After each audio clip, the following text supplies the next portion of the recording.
Hello बच्चों, मेरा नाम है मोहित और आपका स्वागत है हमारे यूट्यूब चैनल हिस्ट्री चैंपियन में। तो जैसा कि आप जानते हो, आपका जो पेपर होने वाला है इन्वायरमेंट स्टडीज का, उससे संबंधित आपके सामने कंप्लीट वन शॉट क्लास लेने वाला हूँ। कैसी class? Complete one shot class लेने वाला हूँ, जिसके अंदर अपन कंप्लीट रिवीजन करेंगे आपके सामने यूनिट फर्स्ट का, यूनिट सेकंड का, यूनिट थर्ड और यूनिट फोर का। मतलब चारों की चारों जो यूनिट आपकी, उसको ऐसा पढ़ा दूंगा आपके सामने, आपको और कोई वीडियो देखने की जरूरत नहीं पड़ेगी और सारा का सारा पेपर आप ऐसा का ऐसा कर दोगे। बस आपको पूरी की पूरी क्लास को अच्छे से देखना है। साथ के साथ ये पीडीएफ है, ना सिर्फ वीडियो क्लास दे रहा हूं बल्कि आपके सामने फ्री में नोट्स भी दे रहा हूं। फ्री में नोट्स कहां पर मिलेंगे उसके बारे में अभी बता देता हूं आपके सामने। अगर आप फ्री में नोट्स पाना चाहते हो तो डिस्क्रिप्शन में मैंने टेलीग्राम चैनल का लिंक दे रखा है। जैसे उस टेलीग्राम चैनल के लिंक पे क्लिक करोगे, आप पहुंच जाओगे इस प्रकार के जो हमारा जो टेलीग्राम चैनल है यूनिवर्सिटी चैंपियन पीडीसी के नाम से। समझ गए? इस टेलीग्राम चैनल पे पहुंचने के बाद में आपको क्या करना है, ऊपर की तरफ क्लिक करना है। जैसे क्लिक करोगे आपके सामने नीचे की तरफ आना है और यहां पर जो फाइल वाला सेक्शन है, इस फाइल वाले सेक्शन पे आपको क्या करना है, क्लिक करना है। जैसे क्लिक करोगे आप सर्च करना है, यहां पर कोने में ऑप्शन दे रखा है। यहां पर देखो, ये कोने में फाइल वाले सेक्शन में आने के बाद कोने में आपके सामने सर्च वाला ऑप्शन दे रखा है, इस पे क्लिक करो और सर्च करो इन्वायरमेंट। बस छोटे, एक बात याद रख लेना, छोटे अक्षरों में याद सर्च करना है, कोई भी शब्द है वो बड़ा नहीं होना चाहिए आपके सामने। और यहां पर आपके सामने इन्वायरमेंट सर्च करना है, सॉरी आपको। तो इन्वायरमेंट की सही से स्पेलिंग देखो, ये वाली स्पेलिंग आपको सर्च करनी है। लाइव दिखा रहा हूं आपके सामने, इन्वायरमेंट की वाली स्पेलिंग सर्च करनी है, स्क्रीनशॉट ले लो।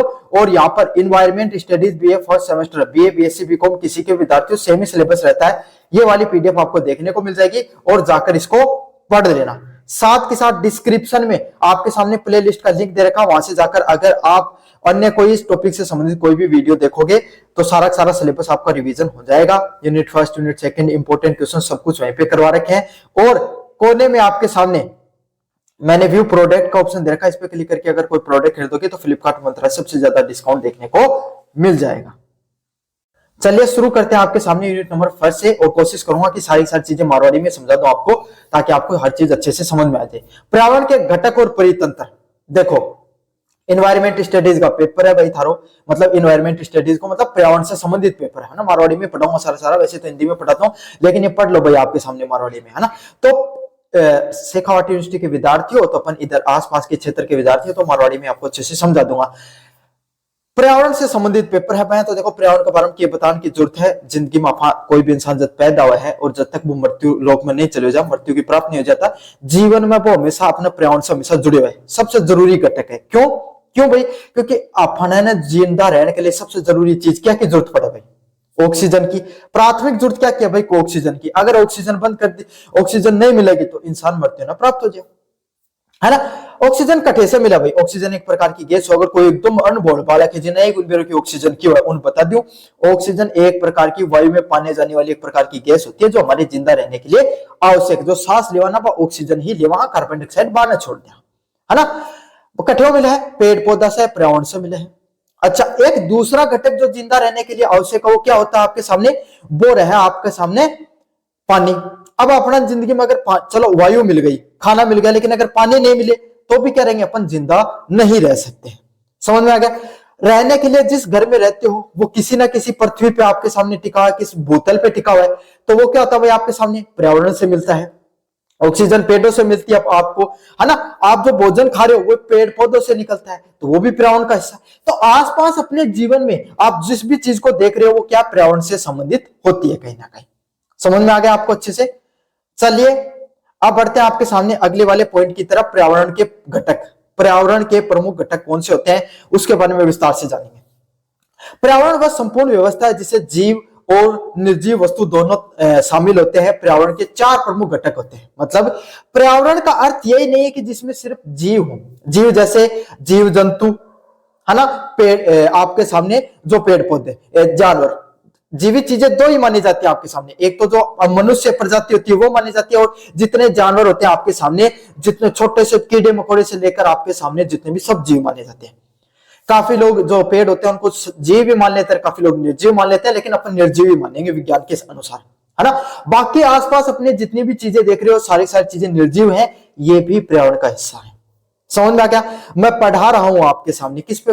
आपके सामने जो आप ऑनलाइन इंटरनेट को चला रहे हो। अब इंटरनेट में जब आप चीजें चला रहे हो तो वो क्या है, उसमें जो इंटरनेट आता ना, वो इंटरनेट बनता है, एक तरंग होती है वो, है ना। तरंग किसी ऑप्टिकल फाइबर के थ्रू गुजरती है और उसको सारे को सारे समुद्र के माध्यम से गुजारा जाता है। तो वो भी भाई आपके सामने कहीं ना कहीं पर्यावरण से जुड़ी है। तो सारे की सारी चीजें आपके सामने पर्यावरण से कहीं ना कहीं जुड़ी रहती है। बीच बीच में मारवाड़ी का भी अच्छे से प्रयोग कर लेंगे अपन, है ना। बाकी हिंदी काफी दिन हो गए मारवाड़ी पढ़ाई, तो हिंदी की आदत हो रखी है, उसमें भी पढ़ लेते हैं।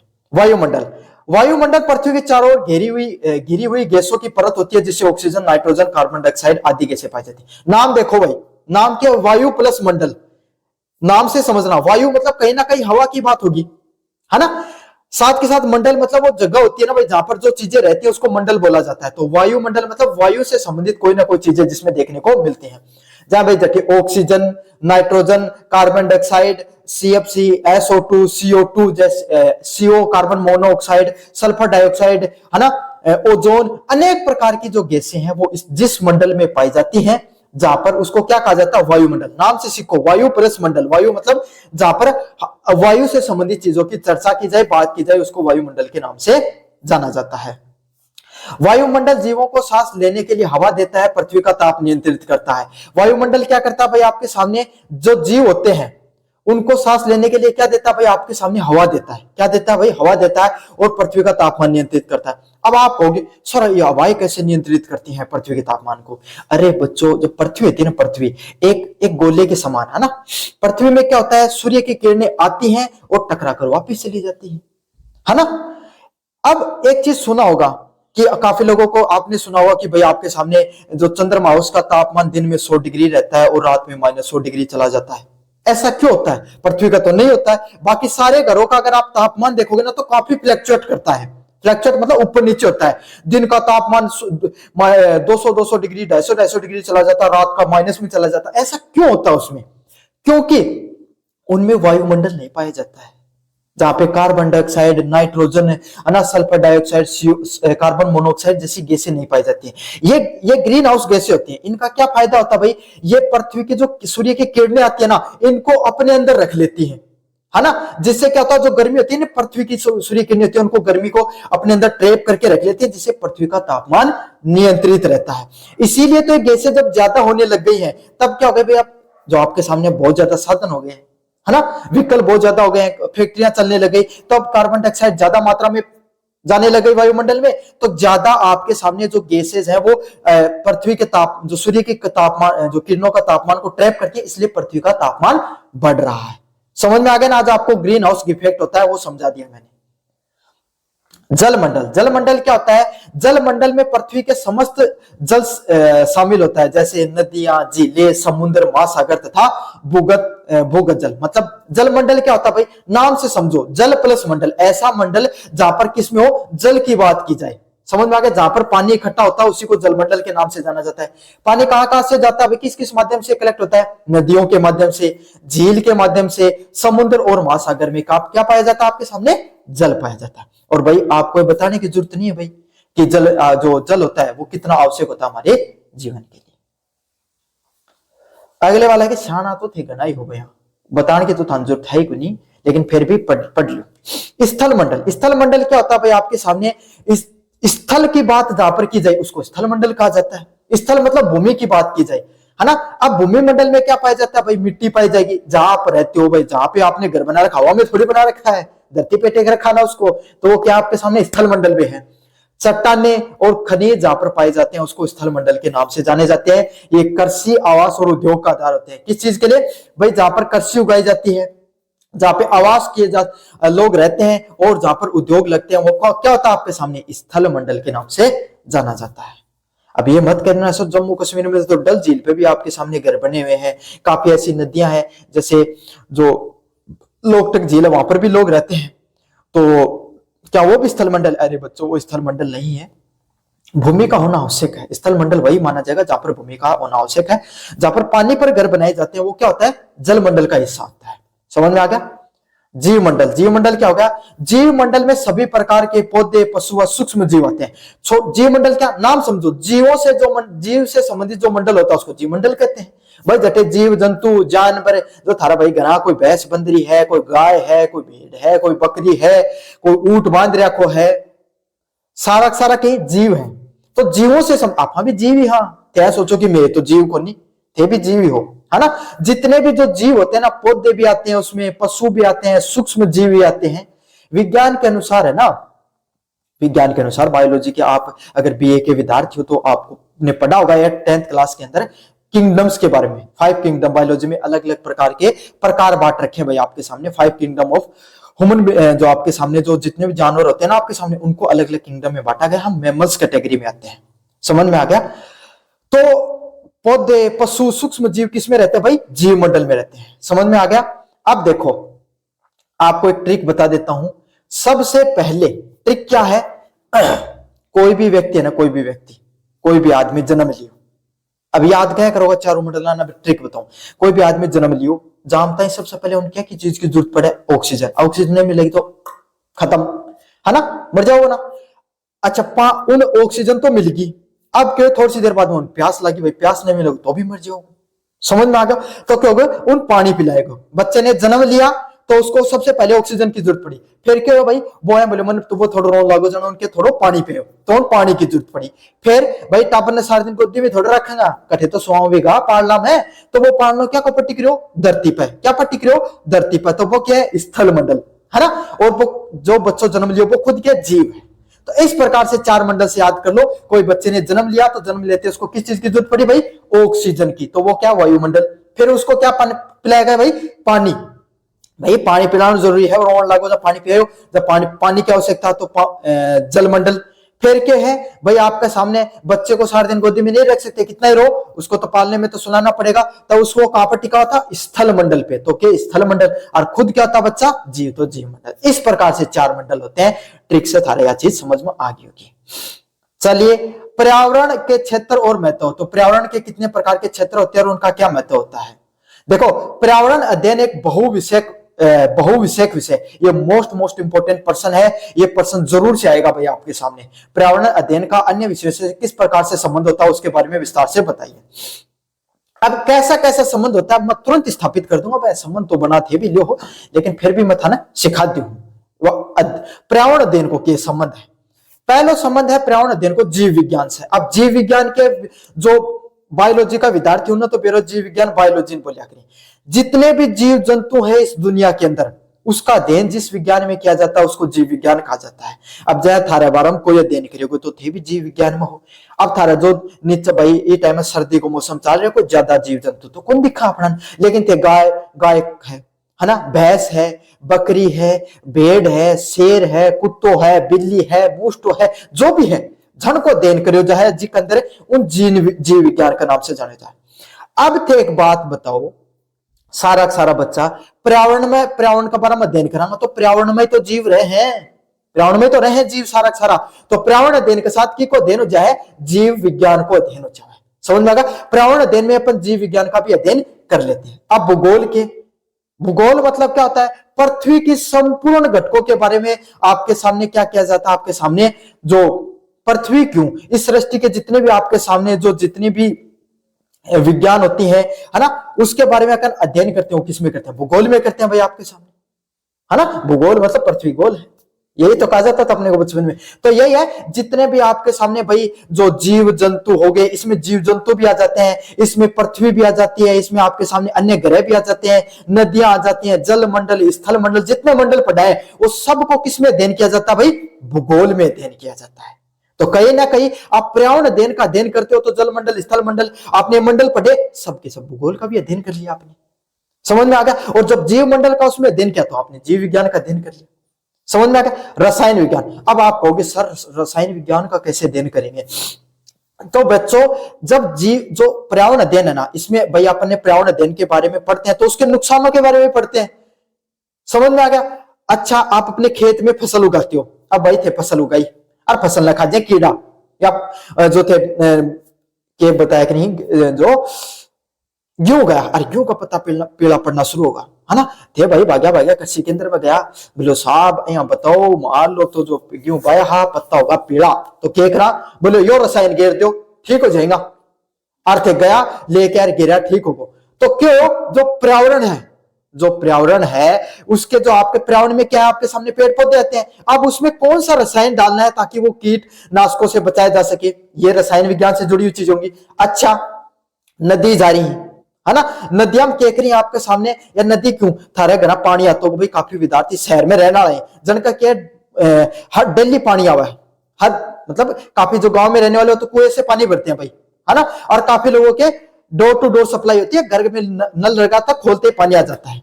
तो उसमें क्या किया जाता है भाई, उसमें क्लोरीन वगैरह डाली जाती है ताकि पानी साफ रहे, या फिर ते पानी से बाहर ना जो केवल फिल्टर को पानी पियो हो वो उसके अंदर केमिकल बनाए जाए। तो जल को साफ करने के लिए केमिकलों का यूज किया जाता है ना भाई। तो ये भी कहीं ना कहीं रसायन विज्ञान आ गया, है ना। तो और काफी ऐसे रसायन होते हैं जिसकी वजह से पर्यावरण को नुकसान भी पहुंचता है। तो इन सब चीजों का जब अपन अध्ययन करते हैं तो डायरेक्ट व इनडायरेक्टली पर्यावरण अध्ययन में रसायन विज्ञान का भी अध्ययन हो जाता है। समझ में आ गई होगी सारी चीजें था। अगले वाला पॉइंट है समाज शास्त्र। अब ठीक होगा सर जी, चलो जीव विज्ञान समझ मांगो, भूगोल समझ मांगो, रसायन विज्ञान समझ, समाज शास्त्र कहीं नहीं आओगे। तो भाई एक बात बताओ, थे एक छोटो सबसे पहले थे थाना देखो देखा, फिर थारे की थारी सिस्टर होगी, थारा माता पिता होगा, दादा दादी जो भी ते सारा मिलके के बनाओ, एक परिवार बनाओ भाई, एक एक मिलके तो सारा परिवार बनाया थारो। अये थारा काका तावा को परिवार है, चाचा तावा को परिवार है, और अये थे पूरो को पूरो मिलके थारो समाज मिल जा, समाज गांव मिल जाए, गांव बने जना पूरा जिलो बन जा, जिला राज्य बन जा, राज्य शहर बन जाए, है ना।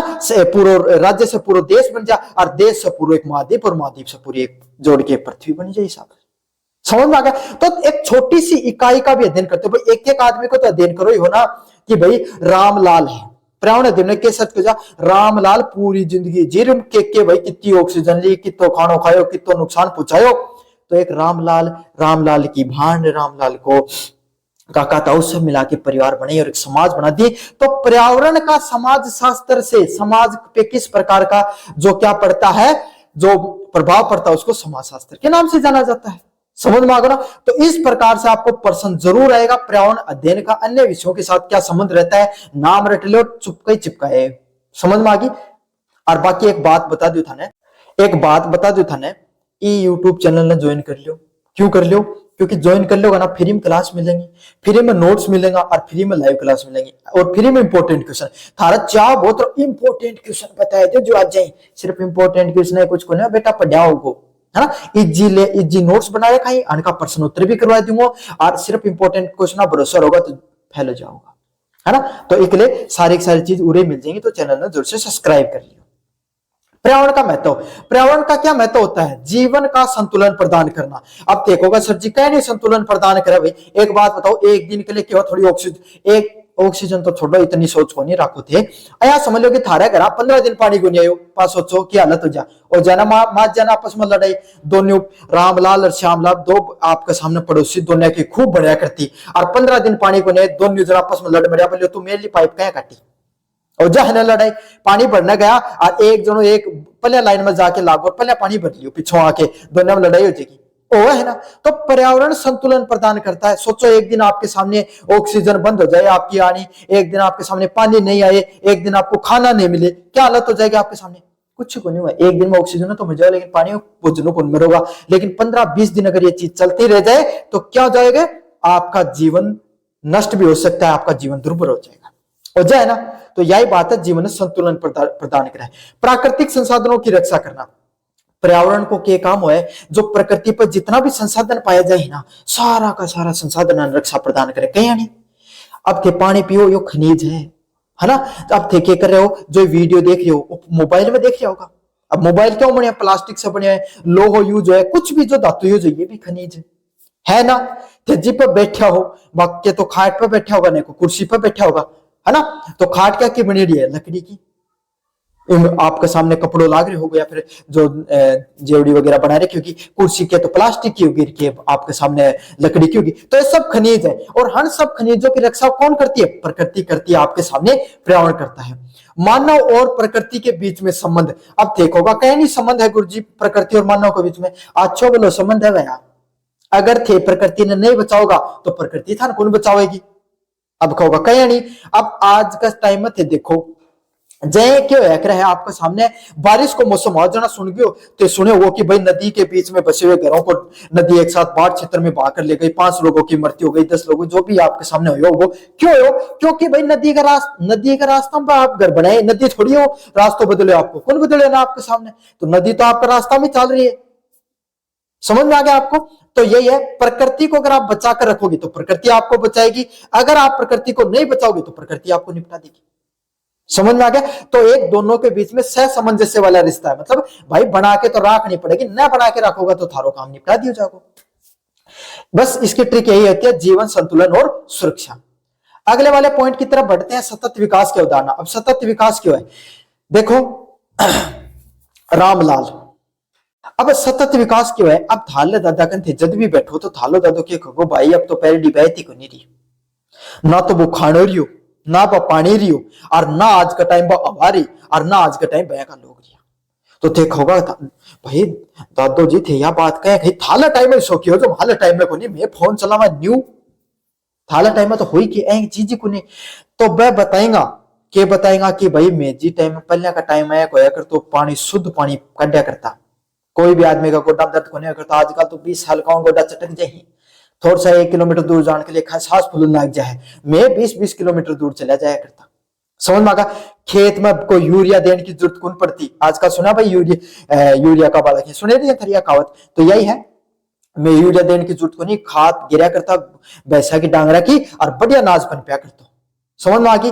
अब क्यों गो, अब थापल भाई खेत में नोजल चला करती, 15 नोजल चल रहा है पाए आज के टाइम में, है ना, और थाला टाप रहेंगे तो दिन हम तो 5 भी गुण चल लेंगे। सुनी होगी नया बात थे। तो यो ही सतत विकास है। सतत विकास क्यों है? रामलाल को दादो न जो चीज मिली, शुद्ध हवा, शुद्ध खनिज, शुद्ध पानी, शुद्ध भोजन, वो रामलाल का पिताजी भी मिलनी चाहिए, वह रामलाल ने मिलनी चाहिए, आगे आने वाली पीढ़ी ने भी मिलनी चाहिए। या कि वह आपके सामने सतत विकास करो जाए, मतलब सतत विकास का अर्थ होता है वर्तमान आवश्यकताओं को पूरा करके आने वाली पीढ़ियों को भी आपके सामने वो चीजें मिल सके।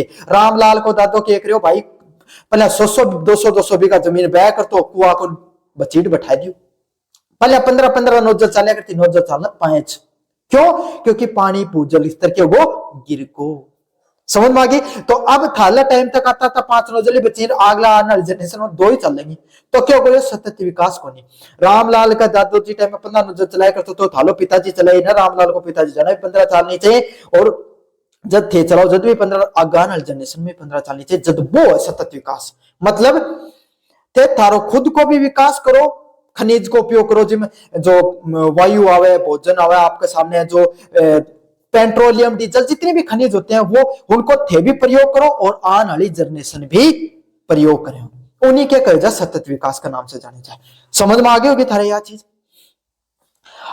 इसमें संसाधनों की सीमित व समझदारी का उपयोग किया जाता है। देखो संसाधन सीमित ही आया को नहीं कहते, सोचो पृथ्वी पर असीमित संसाधन सदा न्यू चलता रहेगा, न्यू चलने वाली चीज को नहीं, सीमित मात्रा में सही से प्रयोग करना उनको जरूरी है। सतत विकास के क्या उद्देश्य होते हैं? पहला उद्देश्य होता है पर्यावरण की रक्षा करना।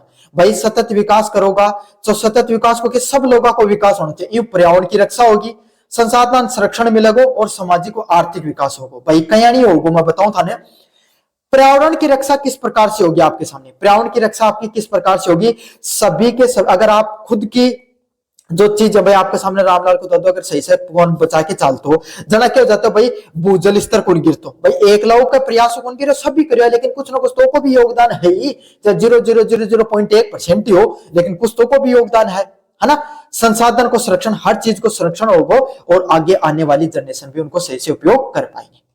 सतत विकास समझ में आपको एक पर पॉइंट इंपोर्टेंट है। परितंत्र, परितंत्र क्या होता है?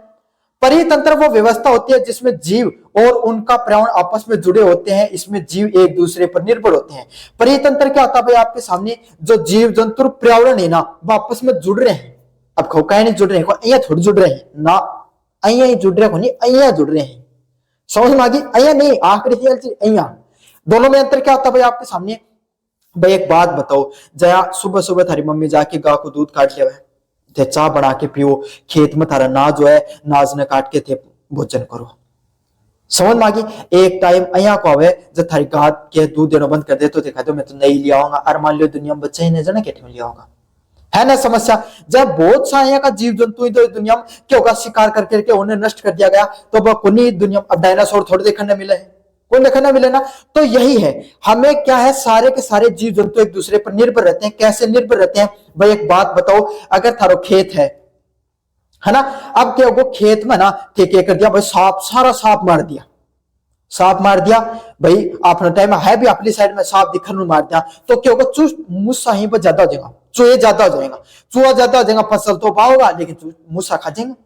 समझ में आ गई। अब थे क्या करते होगा, कभी तुम चूसन भी मार देगा। अब चूसन अगर थे मार दोगा तो क्या हो जाएगा, उनका यहाँ का चूसा ही ना आपका सामने क्या करी, फसल के साथ कुछ ऐ का ना जो हानिकारक बैक्टीरिया वगैरह हो जाए, उन जीव जंतुओं भी खा जाए, या फिर केचुआ ज्यादा हो जाएगा उसका कारण, या और कोई जानवर है कुछ अया का आपके सामने बह जाता हो जाएगा, है ना। तो इससे क्या हो जाएगी, फसल को नहीं उग पाओगी, और फसल नहीं उग पाओगी तो थे भी जिंदा कौन रह पाओगा। तो ये परितंत्र होता है, आपके सामने पूरा का पूरा साइकिल समझा होगा, जिसमें क्या होता है, फसल है ना, फसल को क्या खाते हैं आपके सामने, भेड़ बकरी खाते हैं भाई आपके सामने, हिरण मान लो, हिरण को शेर खाता है, शेर को गिर्द खाता है ना, और गिर्द को आप कौन खाते हैं, छोटे छोटे कीड़े मकोड़े खाते हैं। अगर उस परितंत्र में एक भी चीज को अगर हटा लिया जाए तो क्या हो जाएगा, सारा का सारा जो तंत्र है वो खराब हो जाएगा। समझ में आ गया। तो यही है, सारे के सारे जीव जंतु और परितंत्र जो पर्यावरण है वो आपस में जुड़े रहते हैं। छोटा छोटा उदाहरण से देने को प्रयास करूं, मुझे उम्मीद है कि आपको सभी चीजें अच्छे से समझ में आ रही होगी। परितंत्र की संरचना, आप चैनल ने सब्सक्राइब कर लियो, मैं पहले बता दिया था।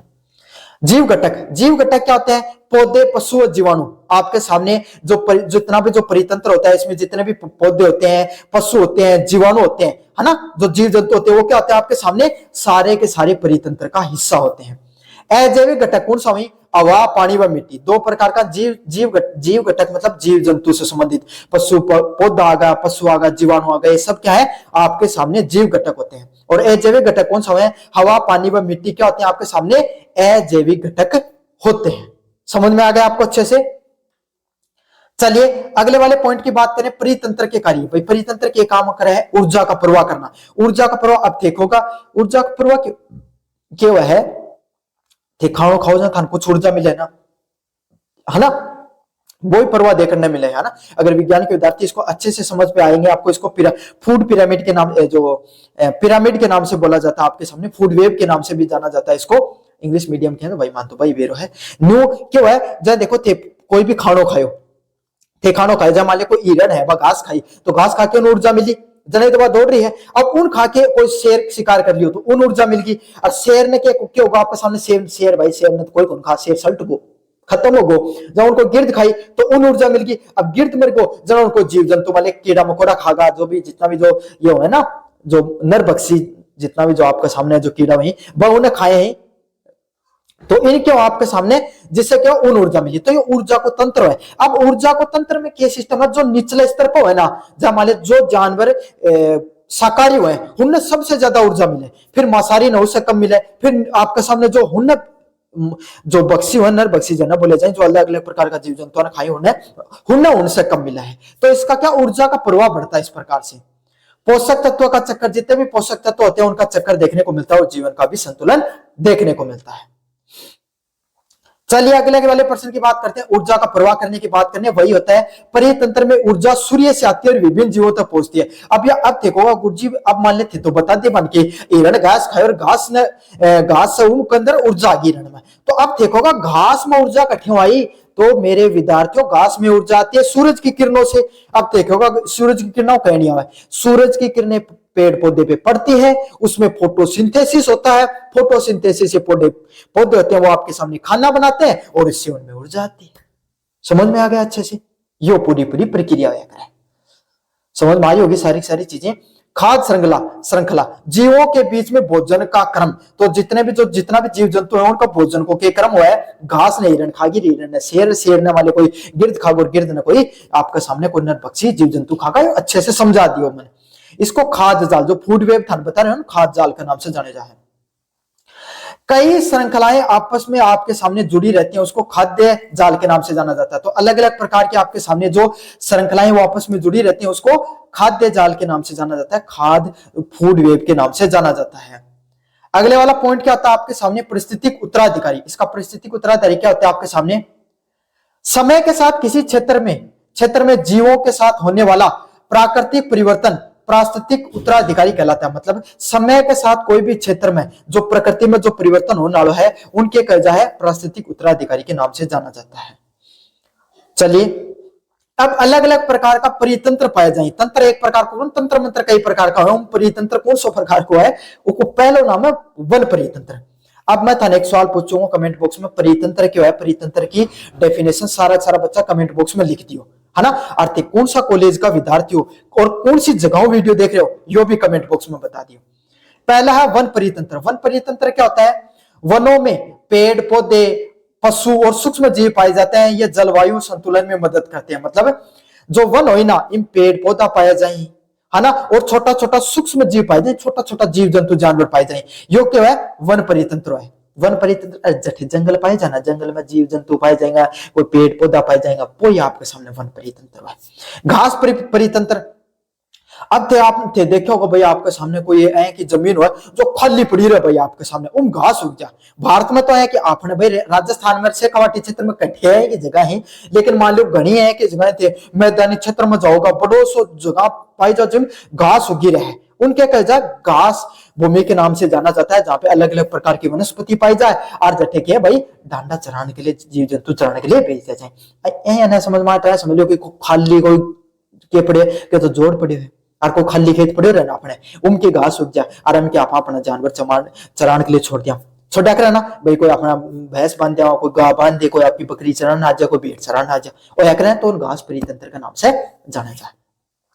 मरुस्थलीय परितंत्र कैसा होता है भाई आपके सामने, जहां वर्षा कम होती है और तापमान अधिक रहता है और सीमित वनस्पति पाई जाती है। मरुस्थलीय परितंत्र कौन सा परितंत्र होता है भाई आपके सामने, जहां पर वर्षा कम होती है और तापमान अधिक। भाई आपने जैसलमेर बाड़मेर का जल जो जोर की पड़े गर्मी पानी की बूंदी को नहीं उठे बारिश की, आजकल तो फिर भी होना है, पहले तो और भी कम होया करती, क्योंकि आपके सामने अब धीरे धीरे बदलाव देखने मिल रहे हैं। और सीमित प्रकार की वनस्पति पाई जाती है। किस प्रकार की वनस्पति पाई जाती है भाई, सीमित प्रकार की वनस्पति पाई जाती है।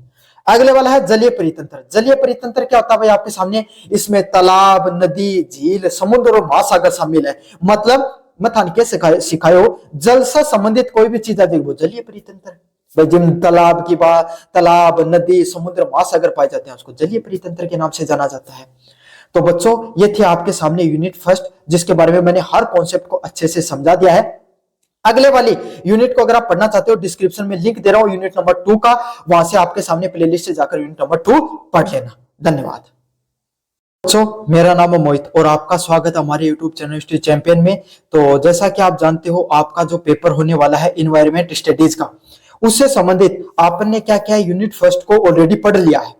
अगर आपने अभी तक यूनिट फर्स्ट को नहीं पढ़ा है तो आपके सामने डिस्क्रिप्शन में किसका लिंक दे रहा हूं, प्लेलिस्ट का लिंक दे रहा हूं। इस वीडियो को पूरा देखो और फिर उस प्लेलिस्ट के लिंक पे क्लिक करके आप क्या कर लोगे, यूनिट नंबर सेकंड को आपको देख लेना है, यूनिट नंबर फर्स्ट को देख लेना। यूनिट नंबर सेकंड अब आपके सामने अपन पढ़ने वाले हैं, जिसमें से आपके सामने जो प्रकृति के संसाधन और ऊर्जा से संबंधित इंपॉर्टेंट यूनिट होती है, इसको अपन पढ़ेंगे। साथ के साथ जो मैं आपको पीडीएफ पढ़ा रहा हूं, फ्री में आपको दे रहा हूं, इसमें आप कंप्लीट रिवीजन कर सकते हो। इसमें देखो मैंने कंप्लीट नोट्स डाल दिए हैं, और साथ के साथ और काफी विद्यार्थियों के लिए मैंने नीचे इंपॉर्टेंट क्वेश्चन डाल दिए। काफी विद्यार्थी रहते सर हमें तो बस इंपॉर्टेंट क्वेश्चन ही पढ़ने हैं, तो देख लो भाई आपके सामने पर्यावरण के प्रमुख घटक कौन से होते हैं, इनका संबंध किस प्रकार से होता है, जितने इंपॉर्टेंट पर्सन है ये सारे वही पर्सन है जो एग्जाम में कल आपको देखने को मिलेंगे। परितंत्र क्या है, इसकी संरचना और कार्यों की व्याख्या कीजिए, तो ये सारे वही इंपॉर्टेंट क्वेश्चन है जो कल आपको एग्जाम में देखने को मिलेंगे। कहां पर मिलेगी आपके सामने पीडीएफ, ये पीडीएफ आपको मिलेगी हमारे टेलीग्राम चैनल पे। कहां पर मिलेगी भाई, आपको हमारे टेलीग्राम चैनल पे मिलेगी। टेलीग्राम चैनल का लिंक डिस्क्रिप्शन में दे रखा है, वहां से उसको ज्वाइन कर लेना है। उसको ज्वाइन करने के बाद में आपके सामने फाइल वाले सेक्शन पे जाओगे, एनवायरमेंट स्टडीज के नाम से पीडीएफ फ्री में डाल रखे। सभी बच्चों से रिक्वेस्ट कर रहा हूं पीडीएफ इस टेलीग्राम चैनल को जोर से ज्वाइन कर लेना भाई, आपकी बहुत ज्यादा मदद होगी इस चैनल के माध्यम से। चलिए शुरू करते हैं आपके सामने यूनिट नंबर सेकंड को। प्राकृतिक संसाधन क्या होते हैं? प्राकृतिक संसाधन वे सभी वस्तुएं हैं जो प्रकृति से प्राप्त होती हैं और मानव जीवन के लिए अत्यंत आवश्यक होती हैं, जैसे भूमि, जल, वन, खनिज और ऊर्जा। भाई खुद सोचो, नॉर्मल मारवाड़ी भाषा में पढ़ेंगे भाई आपके सामने शेखावाटी यूनिवर्सिटी के विद्यार्थी हो, आसपास के सारे विद्यार्थी हो। तो प्राकृतिक संसाधन कौन सा है? वो है जो अपने प्रकृति से प्राप्त हुए हैं। समझ में आ गया? जैसे कि आपके सामने भूमि है, भाई भूमिया थोड़ी कहते हैं, कोई लैब में गैर भूमि बना दी, कौन बने? कौन बने ना? हाँ, जल जरूर बन सकता है। वन, आपके सामने क्या वनों को कृत्रिम रूप से उगाया जा सकता है? भाई लैब में बीज बना सको, लेकिन वन कौन बना सको? मतलब पेड़ पौधे नहीं उगा सकते हो आपके सामने, बीज बना सकते हैं कृत्रिम रूप से, लेकिन पेड़ पौधे नहीं उगा सकते। खनिज और ऊर्जा, ऐसी चीजें तो आपके सामने, आपको जब थे जन्म लियो ना, जन्म लियो जहां थाने प्रकृति में फ्री में मिली है सारी सारी चीजें, समझ में आ गई? अब क्या कर दो, अहियां मिल गई फ्री में, काल तो मैं 15 लाख को प्लाट खरीद दो। तो वो मनुष्य एकमात्र ऐसी प्रजाति है इस दुनिया के अंदर, भाई कदे कोई चिड़िया ने पेड़ खरीदता देखा कि कौन देखे ना? कदे कोई हाथी ने कोई जमीन खरीदता देखी है? कौन खरीदी होगी ना? कोई कदे शेर कदे आपकी जगह खरीदी होगी? कौन खरीदा? आदमी भैया, आपका नियम बना है, आप केक नहीं, सबको सब कुछ इस दुनिया में मुफ्त में मिला है, लेकिन मनुष्य ने क्या कर लिया? कब्जे में कर लिया। बोले आ तुम्हारी है, और कुछ इस दुनिया में आपका नहीं होता, एक दिन आपको सबको छोड़कर यहीं जाना होता है। समझ में आ गया? लेकिन ये तो बात की बातें हैं, लेकिन प्राकृतिक संसाधन क्या होते हैं? जो सब कुछ आपको प्रकृति से प्राप्त होता है और इंसान को जिंदा रहने के लिए जरूरी रहता है। समझ में आ गया? उसको प्राकृतिक संसाधन के नाम से जाना जाता है। प्राकृतिक संसाधनों का क्या महत्व होता है? जीवन के लिए आवश्यक, मतलब प्राकृतिक संसाधन क्या रहते हैं? भाई जीवन जीने के लिए आपके लिए बहुत ज्यादा आवश्यक है। कैसे आवश्यक है भाई? आपके सामने एक दिन था अगर पानी नहीं मिले, एक दिन अगर हवा नहीं मिले, तो सब धराशायी हो जाएगा। तो ये जीवन जीने के लिए आवश्यक रहते हैं। आर्थिक विकास का आधार, भाई आपके सामने लोहा हो गया, स्टील हो गया, आपके सामने सोना हो गया, पेट्रोलियम डीजल हो गया, ये सब क्या होंगे? जिस देश के पास, भैया आपके सामने सऊदी अरब है कि हो उनके पास, इराक ईरान के पास किमी गुनी हो, लेकिन तेल निकल गो, और तेल निकल गो, भाई तेल की वैल्यू होगी, पूरी दुनिया में सारी सारी चीज पेट्रोलियम डीजल से चलने लग गई, तो आज उनके पास सब कुछ है, सबसे समृद्धशाली देश है। समझ में आ गया? तो आर्थिक विकास होने में भी इनका बहुत बड़ा योगदान रहता है। साथ के साथ उद्योग और कृषि के लिए जरूरी, भाई राजस्थान के अंदर सबसे ज्यादा खनिज पाए जाएंगे, खनिजों का अजाब घर भी कहा जाता है राजस्थान को, लेकिन पानी को नहीं, खनिजा की फैक्ट्री लगाओ कटे, फिर भी उतना उद्योग को नहीं। गुजरात में खनिज कमी, लेकिन उद्योग ज्यादा है, क्यों ही? क्योंकि पानी ज्यादा है, समुद्र भी करना पड़ा है, और पानी की व्यवस्था, वहां पर नदियां भी बहती है, इसलिए पानी की व्यवस्था भी हो जाती है। तो यही है। अब एक बात बताओ भाई, थार गांव है, पहले जितो पानी, आजकल उतो पानी को नहीं, तो इतनी फसल भी नहीं हो गई। तो उद्योग व कृषि के लिए भी प्राकृतिक संसाधन है वो बहुत ज्यादा जरूरी रहते हैं। समझ में आ गया? प्रकृति का प्राप्त कहां से होते हैं भाई? प्रकृति से प्राप्त होने वाली चीजों को संसाधन के नाम से जाना जाता है। चलिए अगले वाला पॉइंट होता है इसमें प्राकृतिक संसाधनों के प्रकार। तो प्राकृतिक संसाधन का कितना प्रकार हुए? पहला हुआ नवीनीकरण संसाधन। नाम देखो, ते कदे नाम सुनो को भाई, कोई भी चीज ना, भाई थे फोन लेने गया है ना, और फोन लेने गया तो क्या होगा भाई, दुकान वाला था ना मोर मार के दी, बोले अगर 6 महीना खराब हो जाए तो उल्टो लिए सुधरा देंगे था, ठीक है। अब क्या होगा भाई, थारो फोन खराब होगा, और फोन खराब होगा ना, जना क्या होगा थे वापिस उन्हें सुधारना चलेगा, गारंटी स्कीम का था नवीनीकरण का चाहिए। आप एकदम बेकार एग्जाम्पल, बड़ी एग्जाम्पल क्या हुआ है, जब थे ड्राइविंग लाइसेंस बनाओ ना, अभी तो थारी 18 साल उम्र को नहीं होगी, लेकिन बनवाओगा, थारा भाई ने पूछ लियो ड्राइविंग लाइसेंस बना रखे तो उनकी 3 साल या 5 साल, हर 5 साल से या 3 साल से उनके कराना पड़े, रिन्यू करवाना पड़े। वो नाम सुनोगे ना, रिन्यू करवा रहे, हाँ सुनोगे ना, रिन्यू करवा रहे, मतलब क्या फिर से नवीनीकरण करियो जा रही है, मतलब उसी चीज को आप क्या कर सकते हो, बार बार उपयोग कर सकते हो। उसी को क्या कहा जाता है, नवीनीकरण के नाम से जाना जाता है, रिन्यू के नाम से जाने जाए, है ना। ये वाला उदाहरण थोड़ा ठीक है। ड्राइविंग लाइसेंस के बारे में पूछ लो, थारो नहीं बने हो तो थारो की तो बना लियो, क्यों आजकल वाला तो पहले बना लियो थे, 18 साल ऊपर होता है, और नहीं बने होगे तो थारा भाई ने पूछ लियो कि ड्राइविंग लाइसेंस हर 3 या 5 साल में रिन्यू करवाना पड़ा करे, है ना, बार बार उपयोग करने के लिए। तो नवीनीकरण संसाधन भी वही होते हैं भाई, वे संसाधन जिनको समय के साथ दोबारा बन जाते हैं और उनका अपन बार बार उपयोग कर सकते हैं, उनको क्या कहा जाता है भाई, नवीनीकरण संसाधन कहा जाता है। ऐसे भी समझ सकते हो, इस पृथ्वी पे आपके सामने असीमित मात्रा में पाए जाते हैं, मतलब चाहो उतना उपयोग कर सको और बार बार उपयोग कर सको, उन्हें नवीनीकरण संसाधन कहा जाए। अब ठीक होगा, कौन सा संसाधन आगा भैया का, जिसमें जल, वन, सौर ऊर्जा और पवन ऊर्जा।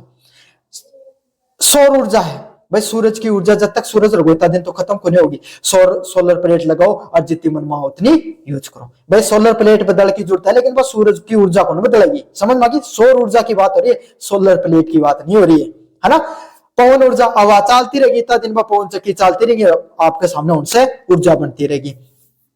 जल ही जल से भूतापीय ऊर्जा बनाई जाए। भूतापीय ऊर्जा क्या हो भाई, आपके सामने लद्दाख वगैरह काफी ऐसी जगह होती है जहाँ पे पृथ्वी से ना जो पानी बाहर निकलता रहता है, भाप निकलती रहती है, गर्म पानी बाहर निकलता रहता है। क्यों? पृथ्वी का जो अंदर का तापमान तो ज्यादा है, तो वहां पर जो नीचे भाई आपके सामने भूजल होता है उसमें वो तापमान से भाप बनकर बाहर निकलता रहता है और उससे टरबाइन चलाकर ऊर्जा बनाई जाए, लाइट बनाई जाए।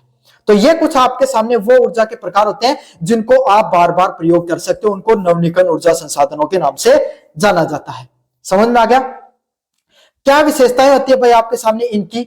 समाप्त नहीं होते हैं। ये वो ऊर्जा संसाधन होते हैं आपके सामने जो कभी भी समाप्त नहीं होते हैं, आपके सामने हमेशा आपकी पृथ्वी पर पाए जाएंगे।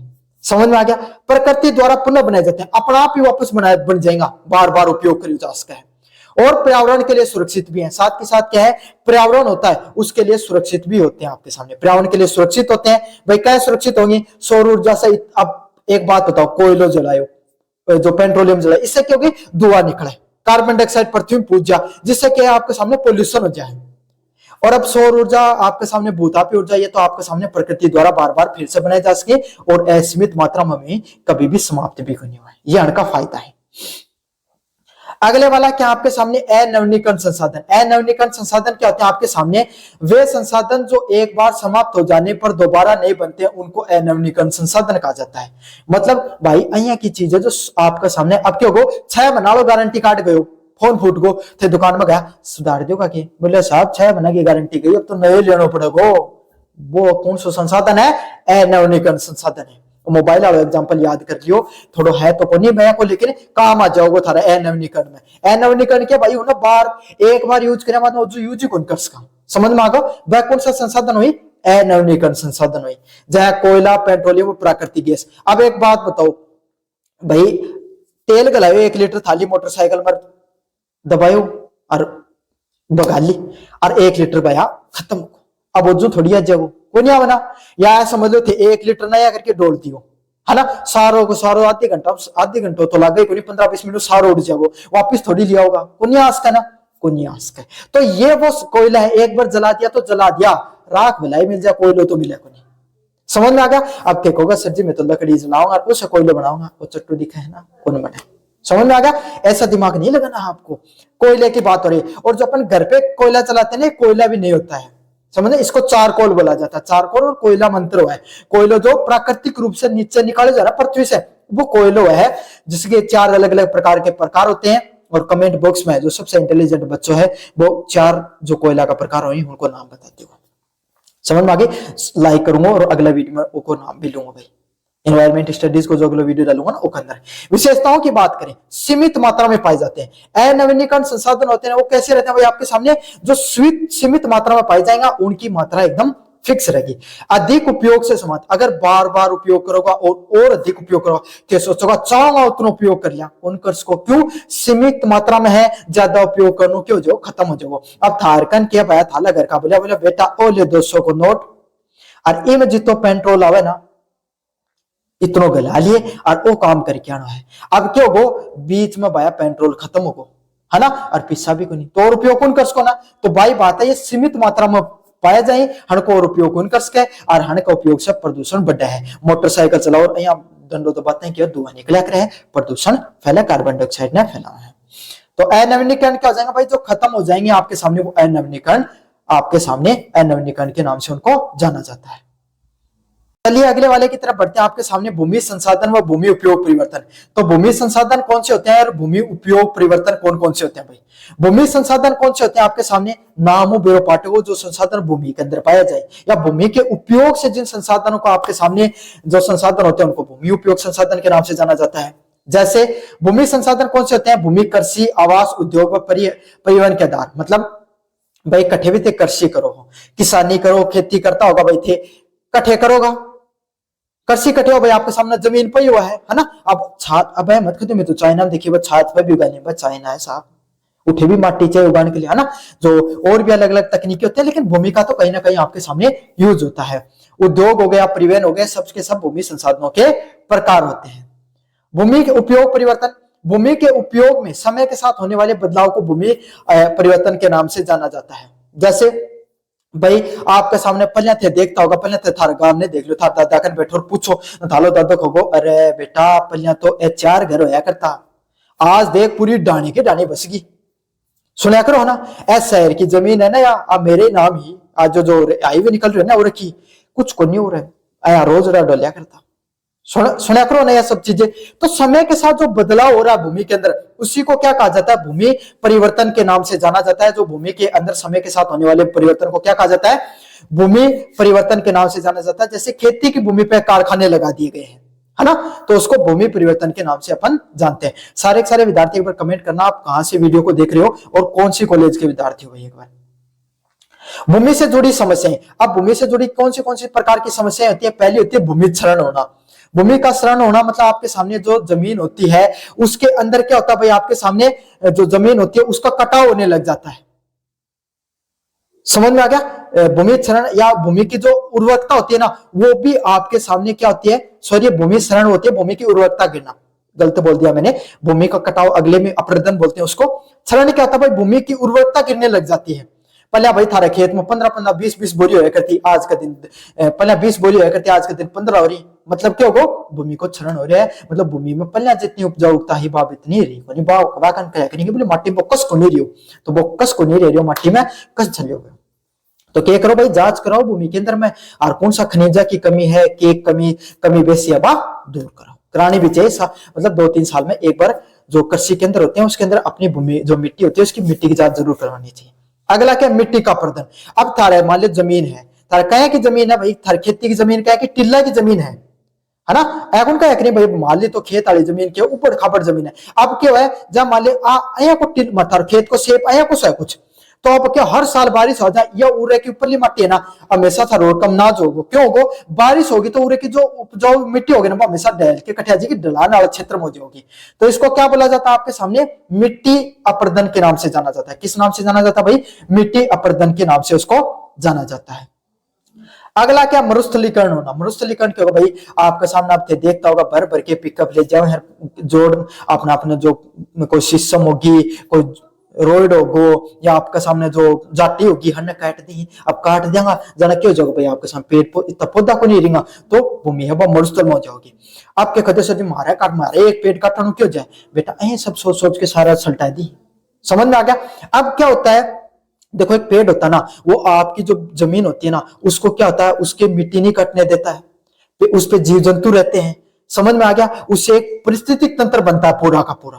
तो अगर वो नहीं होगा ना तो पूरी पूरी मिट्टी का कटाव वगैरह देखने को मिल सकता है और मरुस्थलीकरण हो जाता है। समझ में आ गया। ट्रिक याद करो तो कटाव से क्या क्षरण हो जाए और उससे रेगिस्तान बन जाए। चलिए अगले वाले टॉपिक की तरफ बढ़ते हैं, मिट्टी का अपर्दन होना और मरुस्थलीकरण होना किस प्रकार से होता है, किस प्रकार से मिट्टी का कटाव देखने को मिलता है, किस प्रकार से मरुस्थलीकरण होता है। मिट्टी के अपर्दन की बात करें, तेज हवा या पानी द्वारा मिट्टी के ऊपरी परत का बह जाना मिट्टी का अपर्दन कहलाता है। मतलब भाई बहुत तेज तेज आंधी चल रही है, आंधी चलन से क्या होगा भाई, आपके सामने जो मिट्टी की ऊपरली बहेगी, मतलब उड़ के चली गई। अब देखो क्या करो भाई, आपके सामने ग्राम नीरी आंधी चली है, नीरी माटी आ गई, सुना करो ना बाबा माटी आई कठियों है, कठे हुआ, खेत था या खुली भूमि थी, उसका ऊपरी परत थी ना, अब ऊपरी परत की जो मिट्टी हो ना वो हमेशा सूक्ष्म रहेगी, नीचे परत की मिट्टी फिर भी थोड़ी मोटी मोटी रहेगी, लेकिन ऊपरी सूक्ष्म हो जाए, पतली हो जाए उसको, है ना, क्योंकि उसके ऊपर लगातार दबाव पड़ता रहे ना, जब वो टूट जाए सूक्ष्म रहे तो वो आसानी से उड़ के चली जाए। समझ में आ गई, जो एकदम मी मट्टी है ना उसको। तो यह कहते तेज पानी लगो अवाक से क्या ऊपरी मिट्टी को जो बह जाने के कहे जा आपका सामने मिट्टी अपर्दन के नाम से जाना जाए, मिट्टी को कटाव कर लेना। मतलब उदाहरण कौन दियो कि मान लिया अया को थारो खेत और ऊपरली माटी सदा बह के नीचे चली जाए, वह मिट्टी अपर्दन के नाम से जाना जाए। अगला पॉइंट है मरुस्थलीकरण होना। उपजाऊ भूमि का रेगिस्तान में बदल जाना मरुस्थलीकरण कहलाता है। मतलब आपके सामने क्या होता है, जो उपजाऊ मिट्टी थी, उपजाऊ मिट्टी क्या होगी, रेगिस्तान में बदल गई। आपके सामने किस में बदल गई, रेगिस्तान में बदल गई। उपजाऊ मिट्टी आपके सामने उनके वो अंदर क्यों भाई थे, खूब पानी लगाए, खूब यूरिया गिरी मिट्टी में पाया, धीरे धीरे आपके सामने पेड़ पौधा था बदिया काट, अब भाया वो नाज उगा को नहीं, जो खुले खेत छोड़ रखा तो मरुस्थली हो। समझ में आ गया। या फिर जो पेड़ पौधों को धीरे धीरे काटा जा रहा है, जिससे क्या हो रहा है, मिट्टी करी आपके सामने मरुस्थल में बदल रही है। अब कया कया उसका भाई आपके सामने मिट्टी मरुस्थल में कया कया बदल सके। पहला कारण उसका है वनों की कटाई होना। जितना भी भाई आपके सामने जो वन ही पेड़ पौधा ही उनको धीरे धीरे कटाई करती गई। अब भाई सारा सारा वन काट दिया जाएगा, पेड़ पौधा काट दिया जाएगा, तो क्या हो जाएगा थारा समय जो मरुस्थल में बदल जाएगी जगह। अगला क्या, अत्यधिक चराई। अत्यधिक चराई के भाई पेड़ बहुत ज्यादा जीव जंतु चरा दिया। अब कोई खेत हो, खेत में आपके सामने घास उग रही हो और चराया दिया, निरी भेड़ बकरी बैठ दी, तो इससे क्या होगा आपके सामने जो बात जमीन ही, अब उससे क्या होगा भाई भेड़ बकरी खाई जड़ तो कौन खाए, लेकिन बस जो पेड़ टेके ना उससे क्योंकि जो उनकी जड़ थी वह कट गई, है ना, जिससे अब उज्जू को नहीं उसका। तो अत्यधिक चराई के कारण अत्यधिक आपके सामने जो अपने तो साइड में काम है जो जमीन है ना, जो शेखावाटी क्षेत्र में गोचर भूमि बोली जाए, है ना, और जो जैसलमेर बाड़मेर क्षेत्र है ओरण की भूमि बोली जाए। थोड़ा सा दिन पहले मुद्दों भी चले ओरण भूमि का नाम से, अगर मैं शब्द ने गलत प्रोनाउंस कर रहा हूं तो भाई नीचे कमेंट कर दियो। ओरण भूमि के नाम से जाना जाता है भाई 100-200 बीघा की जैसलमेर बाड़मेर का जमीन छोड़ा रखी, ऊपर क्या कि घास उगे, घास उग जा और उठेगा जीव जंतु खाली। क्यों, क्योंकि भाई उठी ना आपके सामने जमीन की इतनी ज्यादा जमीन घनी है, लोग में भी डेंसिटी भी कम है, लोग कम रहे हैं, और क्या कि भाई आपके सामने पेड़ पौधे इतना को नहीं हुई, तो सारा गांव का मिलके गांव का बाली साइड में इतनी जमीन छोड़ दी ताकि भाई क्या है ऊपर कोई भी कृषि कौन करेगा, जिससे कि जीव जंतु आपके सामने क्या कर लेगा, पेट भर लेगा।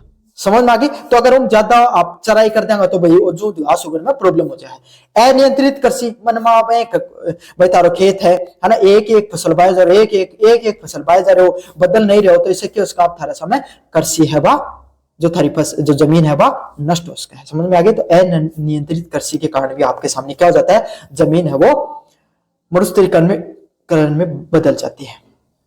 अगले वाला पॉइंट है वनों की कटाई होना। वनों की कटाई का अर्थ है वनों को बड़े पैमाने पर काटना, वो वनों की कटाई कहलाता है। भाई कोई बड़ी बात को नहीं, वो तो इमी है, सबने बेरा भाई वनों की कटाई के भाई आपके सामने थारे 4 पेड़ खड़ा 4 वन काट दिया होगी, जरूरी थोड़ी जंगल आप आपा तो कदे जिंदगी में जंगल दिखे ना, अपनी जिंदगी से काटे में कट्ठी जंगल ही राजस्थान में बहुत कम पाया जाए, इन्हन उदयपुर अजमेर का नहीं, तो फिर भी थोड़ा बहुत मिल जाएगा, है ना, बेलोड़ा बलूड़ का नहीं, लेकिन अपने का तो से काटे में आया कुछ को नहीं को ना वन। तो भाई एक और थियो को नहीं कि भाई अपना कानी को नहीं, बबाई साइड में जो जोनों को जो क्षेत्र है बबाई साइड को इली साइड में थोड़ा बहुत मिल जाएगा, लेकिन वो उतना को नहीं जितना आपके सामने और क्षेत्र में पाए जाए, है ना। अपने ज्यादातर जो शहरीकरण वाले क्षेत्र ज्यादातर पाए जाए, तो भाई जो वना की कटाई करी जाए, अवैध खनन कर दिया जाए, इनके कर्जा आपके सामने जो वनों की कटाई के नाम से जाना जाता है, वन उन्मूलन के नाम से भी जाना जाता है। अब वनों की कटाई क्यों करे जाए, भाई आपके सामने क्यों है, अधिकतर जो वन हो ना पहाड़ पौधा भाई जो पहाड़ वगैरह होते हैं उसी के आसपास में, अभी थोड़ा अरावली बचाओ मूवमेंट चला था ना, उसमें क्या होता भाई आपके सामने अरावली में खनन किया जाएगा, इससे क्या कि वहां के जो वनों को काटा जाएगा, पारिस्थितिक तंत्र होगा वो भी पूरा का पूरा क्या हो जाएगा, नष्ट हो जाएगा। तो यही है, खनन कार्य के लिए आपके सामने वनों की कटाई की जाती है। काफी बार क्या किया जाता है आपके सामने, बड़े बड़े जो जंगल होते हैं, बड़े बड़े जंगलों को काट दिया जाता है ताकि नदी पे बांध बनाया जा सके, पानी को रोका जा सके, इसके लिए भी वनों की कटाई की जाती है। और सड़क व शहर के विस्तार के लिए भी आपके सामने किया जाता है। अभी थोड़े से दिन पहले आपके सामने एक खबर आई थी कि मुंबई के अंदर मैनग्रोव ट्रीज, आपके नाम सुना होगा ना, गंगा के डेल्टा पे मैनग्रोव, समुद्र की लहरा ना रोकने के लिए जाए अपने पहले का टाइम पे ना, जो खेत है करता काकड़ है करता, नाम सुने भाई फलाना गांव को काकड़ है, तो काकड़ एक प्रकार को पेड़ है करता, है ना, हर गांव में पाया जाया करता, जिनके तो खेत की मेड़ पे लगा दिया करता। क्यों, राजस्थान में आंधी बहुत चल रहा है, और आंधी चला तो मिट्टी नहीं उड़े, इकले काकड़ बया करता अपना बूढ़िया जो अपना बड़का था, जो था दादा परदादा जो भी था अपना पे, है ना। आई समुद्र को पानी सीधे गांव जो आपके सामने शहरा में नहीं घुसा, गांव में घुसा, इसलिए मैंग्रोव ट्री बया जाया करता। अब उठे को 30-40 हजार टोटल मुंबई में पाया जाए, उनमें से 20-30 हजार काटन की अनुमति दे दी है। क्यों, सड़क बनेगी। ये तो सही है गलत फैसलों को तो खैर अब सरकार जाने, लेकिन इस प्रकार के आपके सामने जो फैसले दिए जाते हैं जिसमें सड़क या विकास कार्यों के लिए क्या किया जाता है, वनों को काट दिया जाता है। आज तो था न्यू पाठ को ना काकड़ गए भाई जही सीख लो धीरे धीरे। पढ़ाई को अर्थ जीवन में सिर्फ यही को नहीं कि पढ़ लिख के नौकरी लाग जाओ, और पढ़ लिख के नौकरी लाग के जीवन में उत्पाद बचाओ, वही को नहीं। शिक्षा का अर्थ यही भी है कि आपके सामने शिक्षा पढ़ लो और खुद को भी जीवन यापन करो, साथ के साथ जो अपना आसपास का जो लोग हैं या फिर जो आसपास को जो भी थारा परिवार है, समाज है, उन भी आगे बढ़ाने योगदान दो। ठीक है, ये बहुत इंपॉर्टेंट पॉइंट है, ये अच्छे से समझना इस पॉइंट को भी। सिर्फ ये को नहीं कि भाई आपके सामने पढ़ाई करी और पढ़ लिख के खुद नौकरी लाकर दुनियादारी बाढ़ में जाओ अपना कोई मतलब को नहीं, अपने आसपास की चीजों को भी सुधारने में हमेशा योगदान दो भाई, ते ज्यादा कुछ कौन कर सको। जब वन पर्यावरण अध्ययन पढ़ रहे हो, 1 मिनट एक्स्ट्रा लूंगा बस, ज्यादा कौन, पर्यावरण अध्ययन पढ़ रहे हो तो पर्यावरण अध्ययन पढ़ने का अर्थ कोनी कि पेपर दिया है पास होगा। कोशिश करो जब हर जन्मदिन आओ, जब 4 भाईलान बुला ली, पार्टी कर ली, फोटो खिंचा ली, 4 स्कॉर्पियो खड़ी कर दी, बीच में 10 केक काट दी, एक दूसरा का मुंह पर रगड़ दी, कोई जन्मदिन मनाना को नहीं हुआ। एक पेड़ लगा उसको थे थार जन्मदिन पे, चाहे पूरी जिंदगी में एक लगाओ, एक बार लगा दियो और उसकी देख रेख करो, या हर जन्मदिन पे एक पेड़ लगा उसको, कोई मंगो को नहीं आना, को नहीं आओ मंगो। अर्थे थार लगभग विद्यार्थी जो वीडियो देख रहे हो वह सब इकट्ठे हुई गाँव हो ना, सबका सारा सारा थे गाँव है ना, तो थारे खेत में लगा दो, और शहर में हो तो भाई थारे घना लगा दो। अरे चलो पेड़ नहीं लगा सको, अगर शहर में हो तो कम से कम थारे जो आजकल बाया करी ना जो डेकोरेशन प्लांट वह लेके लगा दो, उसकी देख रेख करो। तो आपके सामने ये सब आप चीज कर सकते हो। जैसे भाई अब देखोगा बहुत, अगर आप में से अगर 10,000 बच्चे वीडियो देखेंगे, लगभग 5-6 हजार वीडियो लगभग देख लेते हैं, उसमें से अगर 500 बच्चों ने भी किया तो बहुत बड़ा बदलाव आता है। 500 पेड़ लगे, 500 100 भी लाग जाए तो भी एक बदलाव है ना। तो यही है आपके सामने, इस तरीके से आप छोटी छोटी चीजों से योगदान दे सकते हो। शिक्षा का अर्थ सिर्फ पढ़ाई करना ही नहीं होता है, फ्री को ज्ञान बहुत दे दियो, मुद्दा की बात पा जाओ, पास होना भी जरूरी नहीं, घर का कोटिंगा था है ना। जैव विविधता का नुकसान, अब क्या होता है वनों की कटाई से कहता भाई वन काट दिया गया, तो अब एक बात सोचो भाई, पेड़ जो थारी सड़क के किनारे पेड़ लाग रहा तो भले छा हो जाती जना बैठ जाया करता, अब पेड़ ही कौन कट्ठे बैठ जाओगा। ये तो एक छोटा सा उदाहरण है, जीव जंतु पर रिया करता अब को नहीं रही है ना, बड़ा बड़ा जंगला के अंदर है ना, और आपके सामने पर्यावरण प्रदूषण बढ़ा है तो परिस्थितिक तंत्र होता है जो पूरा पूरा बिगड़ जाता है। आदिवासी लोग जो उठे, आसपास जो लोग रह रहे हैं उनको जीवन पर भी प्रभाव पड़े, उनको समझ में आ गया। तो अगले वाला पॉइंट आपके सामने ऊर्जा के संसाधन, 1 मिनट, हाँ अगले वाला ऊर्जा के संसाधन। ऊर्जा के संसाधन क्या होता है, ऊर्जा का महत्व होना। ऊर्जा के बिना आधुनिक जीवन है वो असंभव है। उद्योग, परिवहन और घरेलू कार्य सभी ऊर्जा पर निर्भर रहते हैं। मतलब ऊर्जा का बिना, अगर आप सोचा कि बिना ऊर्जा का आप जीवन जी लेना को नहीं, उसका भाई आपके सामने कदे को नहीं उसके ऊर्जा होनी। ऊर्जा के भाई आपके सामने जया सौर ऊर्जा, वायु ऊर्जा, लाइट आ रही है या ऊर्जा वह है, गाड़ी चला रहे हो उसके अंदर भी जो अलग अलग प्रकार की ऊर्जा है, मैकेनिकल ऊर्जा, जो फोटो इलेक्ट्रिकल एनर्जी है ना, जो मैकेनिकल एनर्जी, इलेक्ट्रिकल एनर्जी, लेकिन वो ऊर्जा को ही भाग में सारा सारा अलग अलग प्रकार की ऊर्जा। अब ऊर्जा से कि भाई उद्योग चल रहे हैं, कोई भी फैक्ट्री में जितनी भी मशीन चल रही है भाई लाइट से चल रही होंगी या फिर कोयला भट्टी से चल रही होंगी है ना, परिवहन साधन चल रहे पेट्रोलियम डीजल से चल रहे, तो अंदर पिस्टन के अंदर एनर्जी बनाई जाती तो चलना है भाई थारी मोटरसाइकिल। घरेलू कोई भी कार्य करो, खानो बनाओ, वो भी थारा आपके सामने गैस वगैरह से बनाया जाता है। तो ऊर्जा के बिना जीवन होना वो संभव होता है, असंभव होता है आपके सामने। नवीकरण ऊर्जा के संसाधन, तो भाई ये था पहले बता दिया, अब फिर से कौन बताओ, सौर ऊर्जा, पवन ऊर्जा, जल ऊर्जा, नवीकरण ऊर्जा का संसाधन का ये आपके सामने उदाहरण हुई। को लाभ क्यों है भाई, प्रदूषण कम करिए, क्यों, सौर ऊर्जा को प्लांट लगा दियो, अब उनके प्रदूषण हो जाता भाई सौर ऊर्जा का जो प्लांट लग रहे हैं उसके नीचे जो आपके सामने तितली कीड़े मकोड़ा दिया करता भाई भला उनको नष्ट हो जाए, बाकी कोई नुकसान को नहीं हुआ। एक बहुत लंबे समय तक यूज कर सको, एक बार सोलर प्लांट लगा दियो, आपके सामने कितना ही दिन तक चाहे यूज करें, जो जब तक वो सोलर प्लेट खराब नहीं हुआ है ना, और पर्यावरण के अनुकूल भी रहते हैं, पर्यावरण को ज्यादा प्रदूषण नहीं करते हैं, तो पर्यावरण के अनुकूल तो रहते ही रहते हैं।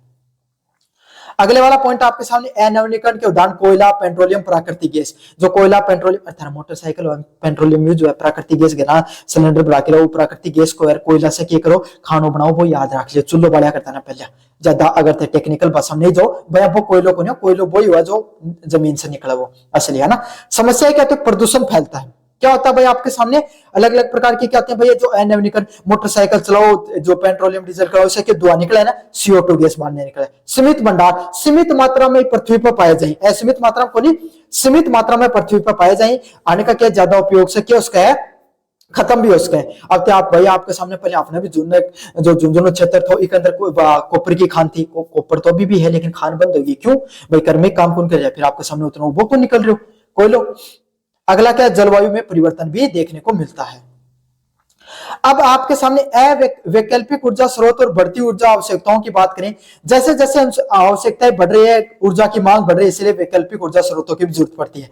भाई पहले घर में क्यों है तो ये गांव में पहले एक चीज सोचो, आज 10 साल पहले सोचो थारा 4 घर में एक मोटरसाइकिल होया करती ना, आज घर में 4 मिल जाए कई घर में, तो है ना, पापा की अलग है, 2 बेटा है, दोनों बेटा आपकी अलग ले रखी है, और आपके सामने उनकी जो वाइफ है भाई स्कूटी अलग ले रखी, 4 साधन होगा।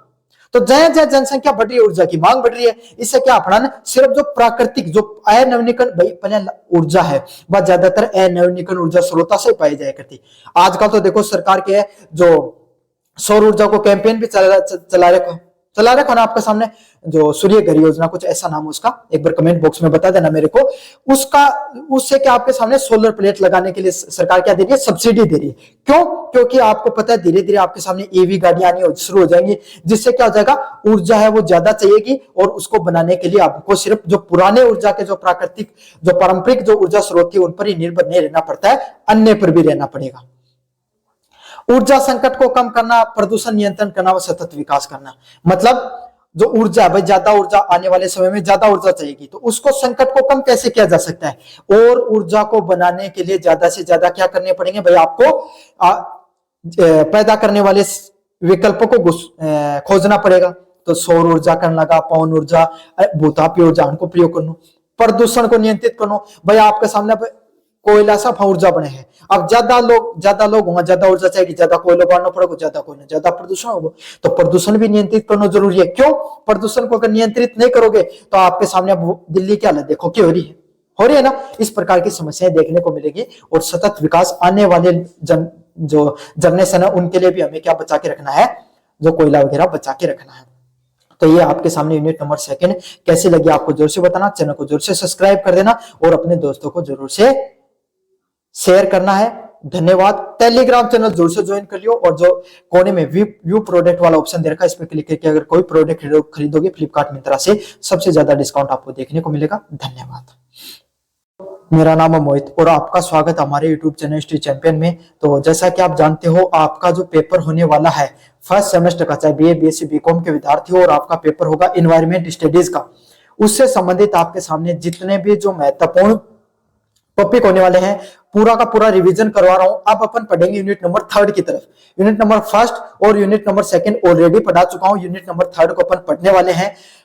अगर आप यूनिट 1, 2 नहीं पढ़ी आपने तो डिस्क्रिप्शन में प्लेलिस्ट का लिंक दे रहा हूं, वहां से जाकर जोर से पढ़ लेना। पहले यूनिट नंबर 3 पढ़ लो, फिर 1 और 2 आपके सामने पढ़ लेना। साथ के साथ डिस्क्रिप्शन में मैं टेलीग्राम चैनल का लिंक दे रहा हूं, वहां पर ये पूरी की पूरी जो आपके सामने जो पीडीएफ पढ़ा रहा हूं ये फ्री में आपको पढ़ने को मिल जाएगी। पूरी पीडीएफ है आपको फ्री में पढ़ने को मिल जाएगी। बस आपको क्या करना है, वीडियो को जो डिस्क्रिप्शन में टेलीग्राम का लिंक दे रहा हूं वहां से जाकर चैनल जो टेलीग्राम चैनल उसको ज्वाइन कर लेना, और फाइल वाला सेक्शन ऊपर की तरफ फाइल वाला सेक्शन जाके सर्च कर लेना एनवायरमेंट छोटे शब्दों में, तो आपको एनवायरमेंट स्टडीज फर्स्ट सेमेस्टर के नाम से पीडीएफ देखने को मिल जाएगी। अच्छे से इसको पढ़ लेना। आपको समझ में आ गया?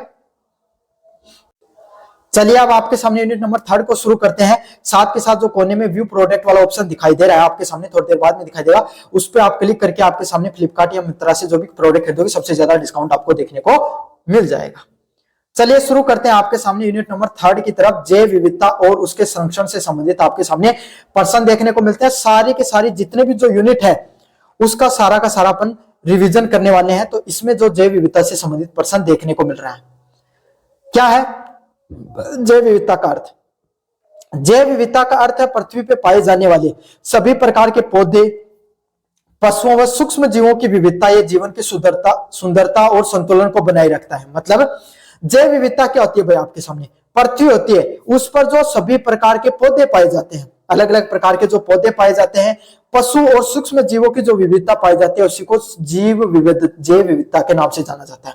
भाई थे एक बात सोचो, थे कोई घूमने गया और मान लो कठे चला गया माउंट आबू चला गया। अब माउंट आबू का पहाड़ गया थे, देखा सुंदर सुंदर वन, अलग अलग प्रकार का जीव जंतु या सरिस्का अभ्यारण्य में चला गया, अलवरखानी है ना, और कठिन चला गया, मतलब कठे वन में घूमने चला गया, तो अलग अलग प्रकार का जीव जंतु देखा, पेड़ पौधा देखा, तो थारा के वाह क्या सुंदर जगह, और तो सबकी में प्राप्त है, असली जन्नत हो रही है, पेड़ उड़ रहे हैं, पौधा हो रहे हैं, पशु पक्षी हो रहे हैं, पानी है, झरना बह रहे हैं। तो यही क्या होती है? जैव विविधता। जैव मतलब जीवन, और उसमें जो अलग अलग प्रकार की विविधता पाई जाती है, अलग अलग प्रकार के जो जीव जंतु पाए जाते हैं उसको जैव विविधता के नाम से जाना जाता है। यह जीवन की सुंदरता और संतुलन को बनाए रखता है। जो अलग अलग प्रकार के जीव जंतु जो हमारे वातावरण में पाए जाते हैं, ये क्या करते हैं? हमारा जो आसपास का वातावरण होता है इसको कैसा बनाते हैं? सुंदर और संतुलन के साथ बनाए रखते हैं। इसको बहुत ही सुंदर वातावरण के साथ ये बनाते हैं। जैव विविधता का क्या मतलब होता है आपके सामने? जैव विविधता का क्या मतलब भाई आपके सामने? पर्यावरण को संतुलन करना। भाई पृथ्वी पे भाई इंसान इस पृथ्वी का सबसे क्या है, सबसे समझदार बोल सकते हैं आपके सामने जीव जंतु है, लेकिन इसके काम तो समझदारों वाले नहीं है, लेकिन सबसे समझदार जीव है ना। हम भी जीव ही हैं, ऐसे मत समझना कि अपन जीव से कुछ अलग है, जीव ही हो आप भी, है ना।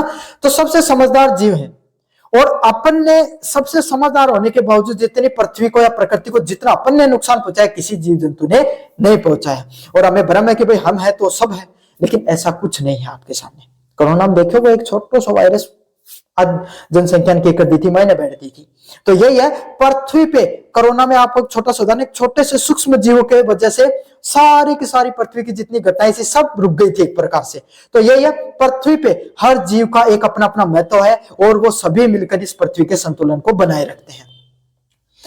भोजन, औषधि व कच्चा माल। देखो, अगर काफी भाई आप में से इसमें से काफी विद्यार्थी शाकाहारी होंगे, काफी बच्चे मांसाहारी होंगे। भाई अपने जो राजस्थान के भौगोलिक दृष्टिकोण से इस प्रकार का परिवेश है, यहाँ पर शाकाहारी लोग ज्यादा मिलते हैं, लेकिन नदियों के किनारे रहने वाले, समुद्र के किनारे रहने वाले लोग, या फिर ऐसे ठंडे प्रदेशों में रहने वाले लोग जिनके पास मांसाहार करने के अलावा और कोई ऑप्शन नहीं होता है ना, तो वो क्या करते हैं भाई, आपके सामने जीव जंतुओं को भोजन के रूप में भी खाते हैं, और अलग अलग प्रकार की औषधि और कच्चा माल भी क्या करते हैं, कच्चा माल के रूप में भी उपयोग किया जाता है। जैसे जड़ी बूटी बनाई जाए, अलग अलग प्रकार की, आपने सुना होगा, ये कोई अश्वगंधा है, इसके अंदर आपके सामने जो है आपके सामने इसके अंदर कोई अलग अलग प्रकार की जो औषधियों से क्या बनती है आपके सामने,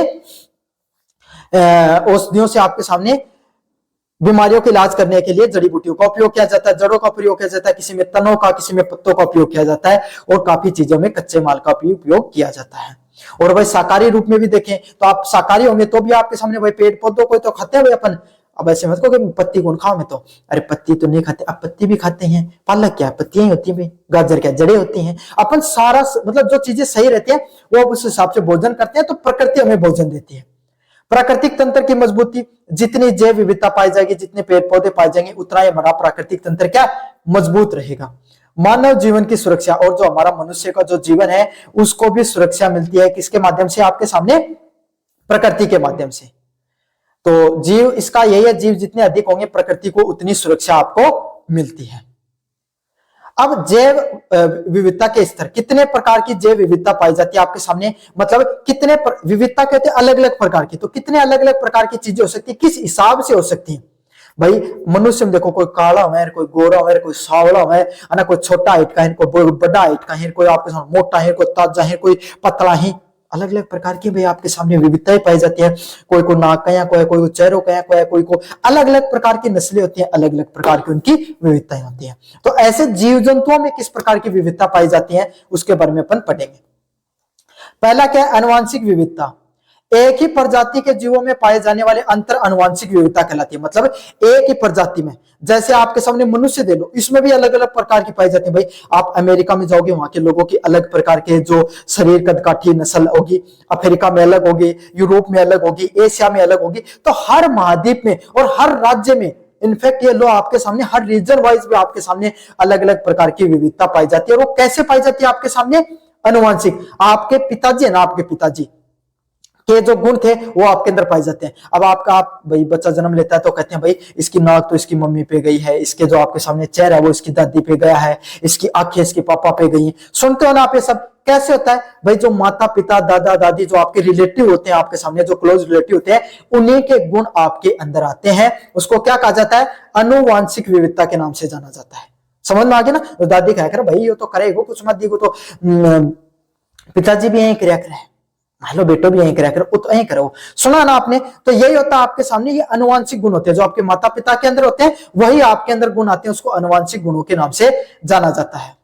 अगला है प्रजातीय विविधता। प्रजातीय विविधता क्या होती है, किसी क्षेत्र में पाई जाने वाली अलग अलग प्रजातियों की विविधता। तो अलग अलग प्रकार की जो, अब देखो मतलब अब जो पुराना उदाहरण दियो ना कि जिम जो एशिया का लोगों की अलग हाइट मिलेगी, था ना आपके सामने अफ्रीका की अलग मिलेगी, यूरोप की अलग मिलेगी, और आपके सामने अमेरिका वाला की अलग मिलेगी, राजस्थान की अलग है, गुजरात की अलग है, और नॉर्थ ईस्ट की अलग मिलेगी। तो यही जो अलग अलग प्रजातियां होती है उसमें जो विविधता पाई जाती है उसको प्रजातीय विविधता भी बोला जाता है। इसमें यह भी है,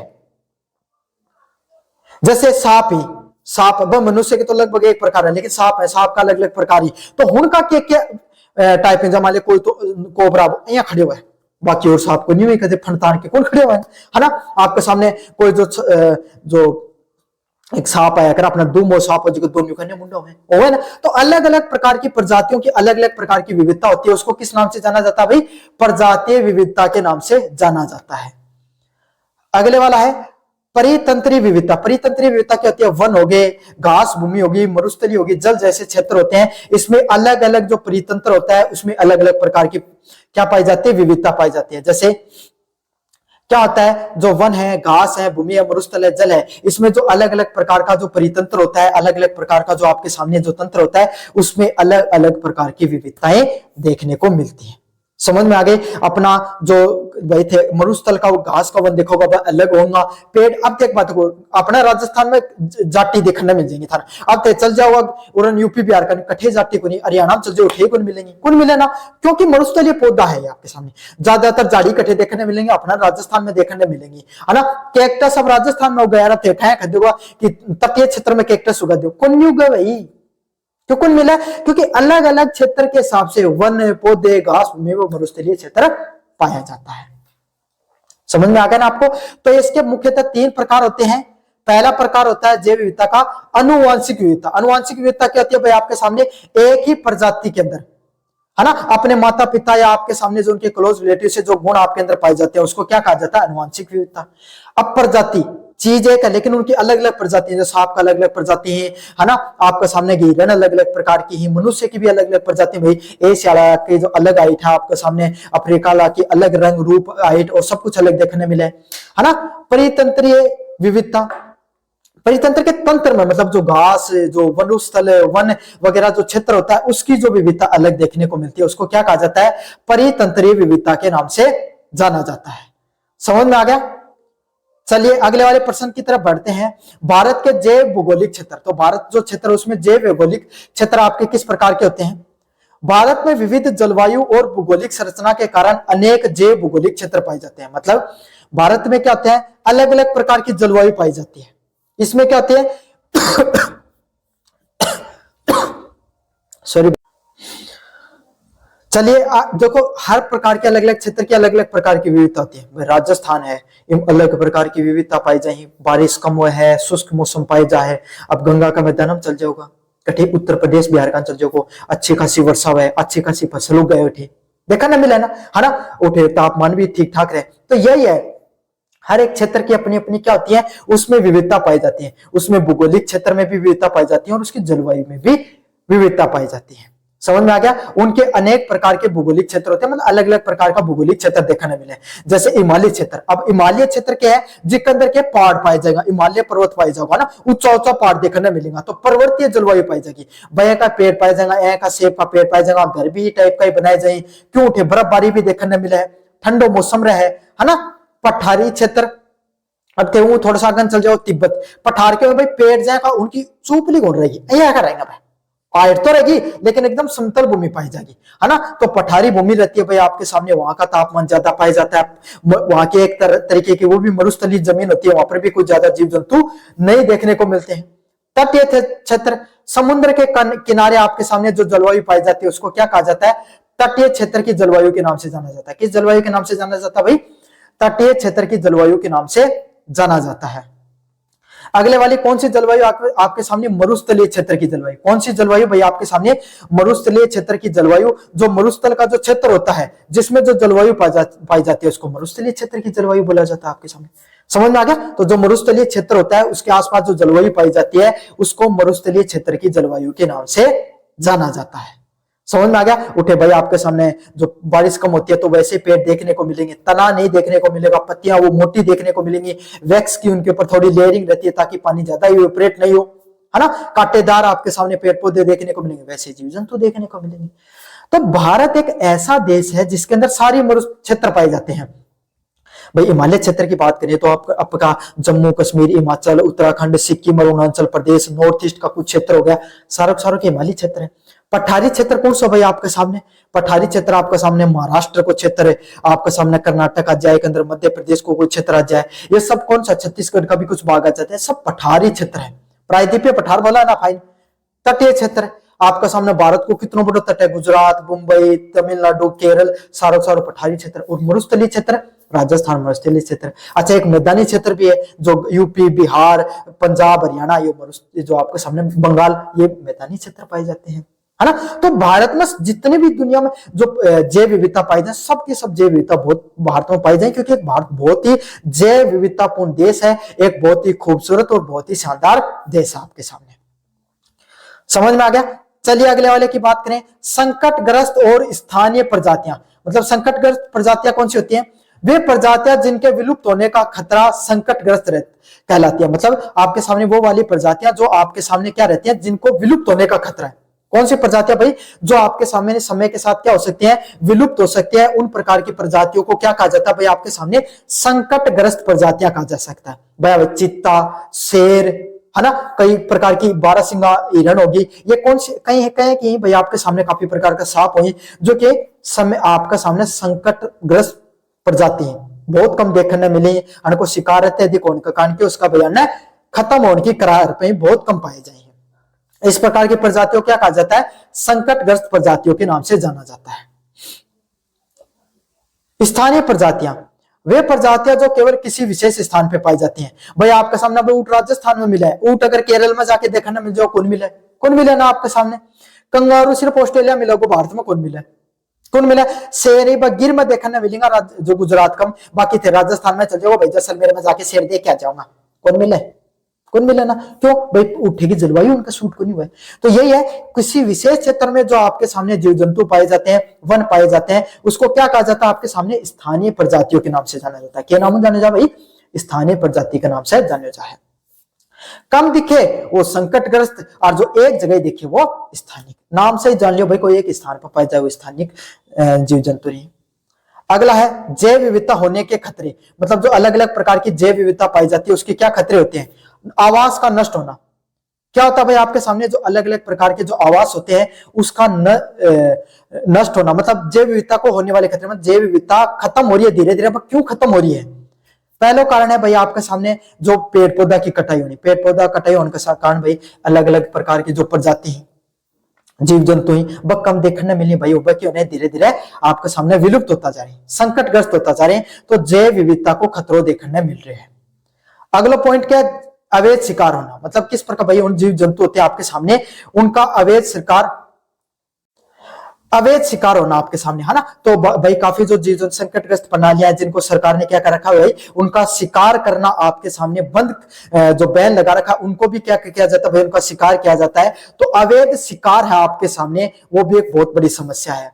मानव और वन्य जीव संघर्ष, जो मनुष्य होता है और आपके सामने जितने जीव जंतु पाए जाते हैं, इनके बीच में जो टकराव देखने को मिलता है, वो भी आपके सामने क्या है?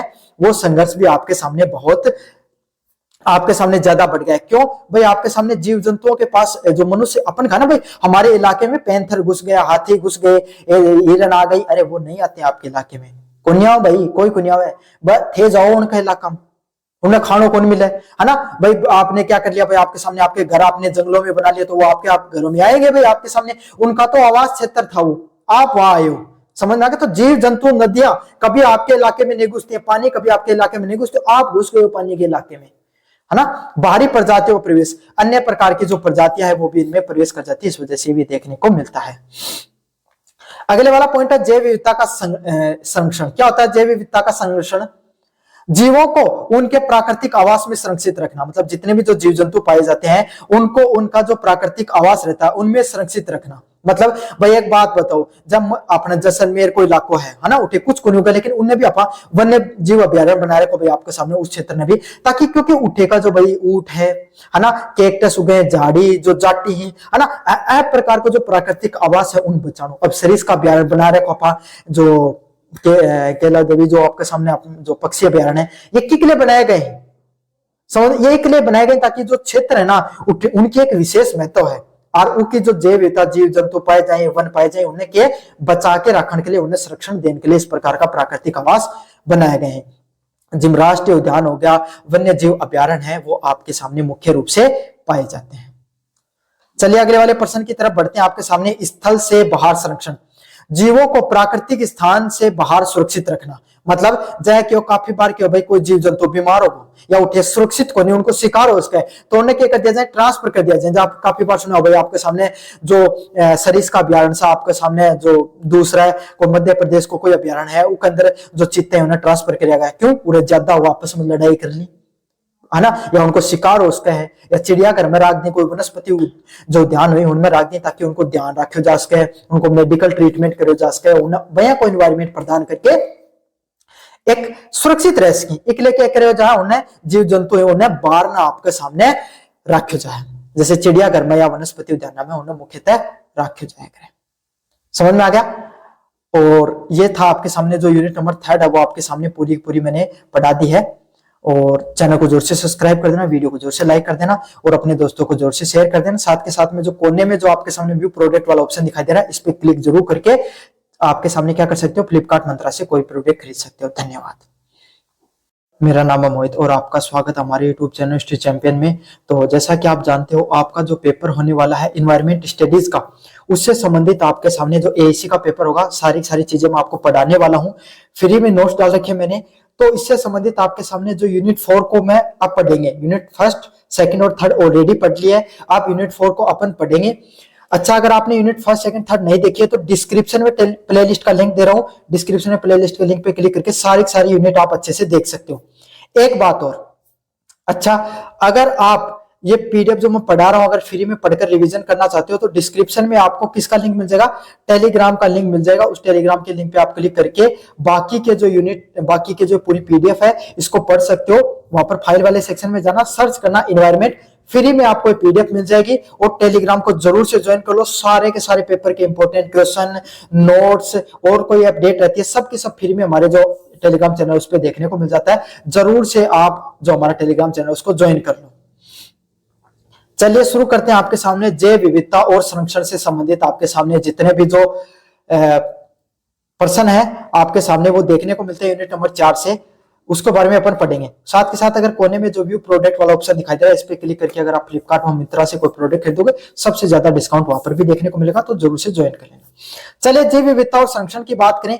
जैव विविधता क्या होती है? जैव विविधता का अर्थ होता है पृथ्वी पर पाए जाने वाले सभी प्रकार के जीव, पौधे, पशु और सूक्ष्म जीवों की विविधता को जैव विविधता के नाम से जाना जाता है। मतलब भाई इससे पहले वाले वीडियो में मैंने बताया था, अलग अलग प्रकार के पृथ्वी पे जो पेड़ पौधे, पशु पक्षी आपके सामने जो पाए जाते हैं उसको क्या कहा जाता है, आपके सामने जीव, जो जैव विविधता के नाम से आपको जाना जाता है। ये सारे टॉपिक एक बार हो गए थे अपने यूनिट नंबर 3 में, सारे टॉपिक हो चुके हैं आपके सामने। इसमें अपन पढ़ेंगे जैव विविधता को, जैव विविधता का संरक्षण किस प्रकार से किया जा सकता है। समझ में आ गया? तो जैव विविधता को होती है, उसका संरक्षण किस प्रकार से किया जा सकता है।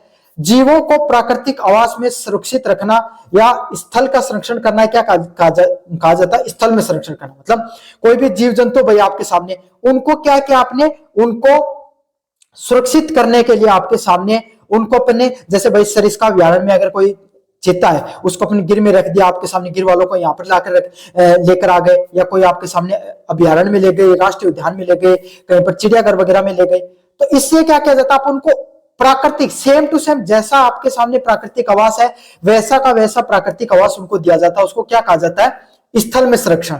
समझ में आ गया? ये ट्रांसफर कैसा होता है, जो राष्ट्रीय उद्यान होते हैं और अभ्यारण्य होते हैं उन्हीं में जो जीवों को ट्रांसफर किया जाता है उसको क्या कहा जाता है, आपके सामने जैव विविधता के संरक्षण के नाम से जाना जाता है।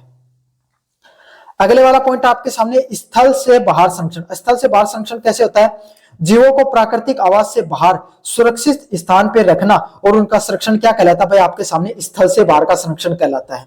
जैसे कोई भी जीव जंतु उसको चिड़ियाघर और वनस्पति में आप ट्रांसफर कर देते हो, मतलब भाई क्या हो रहा है, वो बीमार हो गया, अगर कोई चीता है भाई कोई बीमार हो गया, कोई हाथी है वो बीमार हो गया, तो उसको क्या किया भाई आपके सामने उसको चिड़ियाघर में रख दिया, वहां पर उनका देख रेख भी हो गई, वो बीमार हो जाता है तो उसका इलाज भी किया जा सकता है। या काफी प्रकार के वनस्पति उद्यान भी हुए भाई, उठे भी ले जाके उनको क्या कर दिया जाए, इलाज वगैरह कराने के लिए वहां पर उनको भेज दिया जाता है। समझ में आ गया आपको अच्छे से? अगले वाला पॉइंट आपके सामने जल संसाधन। जल संसाधन क्या होते हैं, जल जीवन का आधार है और सभी जीवन का अस्तित्व जल पर निर्भर करता है। भाई इस दुनिया में जो जल है वही आपके सामने क्या है, आधार की तरह काम करता है। भाई सीधी बात है, पानी है तो जिंदगी है, पानी नहीं हो जाए आदमी को अस्तित्व कठे को नहीं, ना जीव जंतुओं को अस्तित्व है, ना मनुष्य को अस्तित्व है, ना आपके सामने कोई भी सभ्यता को अस्तित्व है। भाई सभ्यता कटे पनपी हमेशा आपके सामने, सभ्यता हमेशा नदिया किनारे पनपी। क्यों पनपी भैया आपके सामने नदिया किनारे? क्योंकि नदियों के एक पानी मिलता है, वहीं से कृषि होती है, वहीं से इंसान को भोजन मिलता है कृषि के माध्यम से, और खुद के पानी भी पीने को मिल जाता है। तो यही जल संसाधन भी बहुत ज्यादा इंपॉर्टेंट होते हैं। और जल का अत्यधिक दोहन से क्या होता है भाई? जल का अत्यधिक दोहन मतलब बहुत ज्यादा अगर जल को आप निकाल लेते हो, भूजल को जमीन से, भाई आपने क्या करी, पहले कुआं 10-10 नोजल चले करते, आजकल 5-7 ही नोजल चल रहे हैं। क्यों चल रहे हैं? क्योंकि जमीन में पानी पहले 70-80 फुट पहले था, दो बताया करते हो 50 फुट में पानी मिल जाए तो, और थाला पिताजी टाइम में 150 फुट 100 फुट तक पूछ गो, और आज का टाइम में 200-250 तक पानी मिला अपने, है ना। तो क्यों को भाई आपके सामने, या तो होने की बात करूं आपके सामने ना, सूरजगढ़ जो झोनक और जो क्षेत्र है ना, यहाँ उठे तो उतना भी कुछ मिले, उठे तो 400-500 पे मिला है। तो ये तो झुंडा के आसपास को क्षेत्र या फिर जो सिक्कर के आसपास को क्षेत्र में उड़े 200-250 पर पानी मिला अपना, है ना। तो जल का अत्यधिक उपयोग जल संकट को जन्म देता, मतलब जल को अगर बहुत ज्यादा उपयोग करेंगे ना, इससे क्या जल संकट उत्पन्न हो जाए। समझ में आ गई? जल से जुड़ी समस्याएं, अगर जल का से के समस्याएं, बाढ़, बहुत ज्यादा वर्षा हो जाएगी तो क्या हो जाता है भाई, आपके सामने बाढ़ आ जाती है। और भाई आपके सामने बहुत ज्यादा अगर वर्षा हो जाती है तो क्या हो जाती है, आपके सामने बाढ़ आ जाती है। सूखा, सूखा क्या होता है भाई आपके सामने, अगर जो बिल्कुल भी बरसात नहीं हुई तो इससे क्या हो जाता है, वातावरण के अंदर जो सूखा जैसा वातावरण है वो देखने को मिलता है, और जल विवाद जैसी चीजें देखने को मिलती है। जल विवाद क्यों है भाई? दो देश हैं, जब भारत पाकिस्तान को भारत पानी बंद कर दियो, है ना, सिंधु नदी को, तो ये भी जल विवाद उसका है। दो राज्य जैसे कावेरी नदी का विवाद आपने देखा होगा, दो आपके सामने कर्नाटक और आपके सामने जो तमिलनाडु आपस में लड़ते रहते पानी को लेकर कि भाई मैं ज्यादा उपयोग करांगा, मैं ज्यादा उपयोग करांगा, देखा ना मिला ना। तो ये जो जल विवाद होते हैं, जो नदियों का पानी कौन सा आपके सामने राज्य है वो ज्यादा उपयोग करेगा, ऐसा ही जो पंजाब और हरियाणा के बीच में भी पानी का एक बहुत बड़ा विवाद है। जब जल के बंटवारे को लेकर देश व राज्यों के बीच में संघर्ष होता है उसको क्या कहा जाता है? जल विवाद के नाम से जाना जाता है। मतलब कोई भी दो अलग अलग प्रकार का आपके सामने कोई भी देश होगा, कोई भी राज्य होगा, वो आपस में लड़ाई कर रहे हैं। क्या चीज के लिए कर रहे हैं? पानी का बंटवारा के लिए, कि कौन सा राज्य आपके सामने, कौन सा आपके सामने नदी को पानी कितना ज्यादा लेगा। कोई कम ले रहे हैं, कोई आरोप लगा कि भाई मान तो मिले को नहीं, कोई आरोप लगा मान तो मिला है, ज्यादा मिल रहा है ना, ये पानी छोड़ रहा को नहीं। तो इस प्रकार का देखने को मिलता है ना, इसको क्या कहा जाता है? जल विवाद के नाम से जाना जाता है। अगले वाला पॉइंट क्या? पृथ्वी का गर्म होना। पृथ्वी का औसत तापमान में वृद्धि पृथ्वी को गर्म होना कहते हैं। यह मानव की गतिविधियों पर परिणाम है।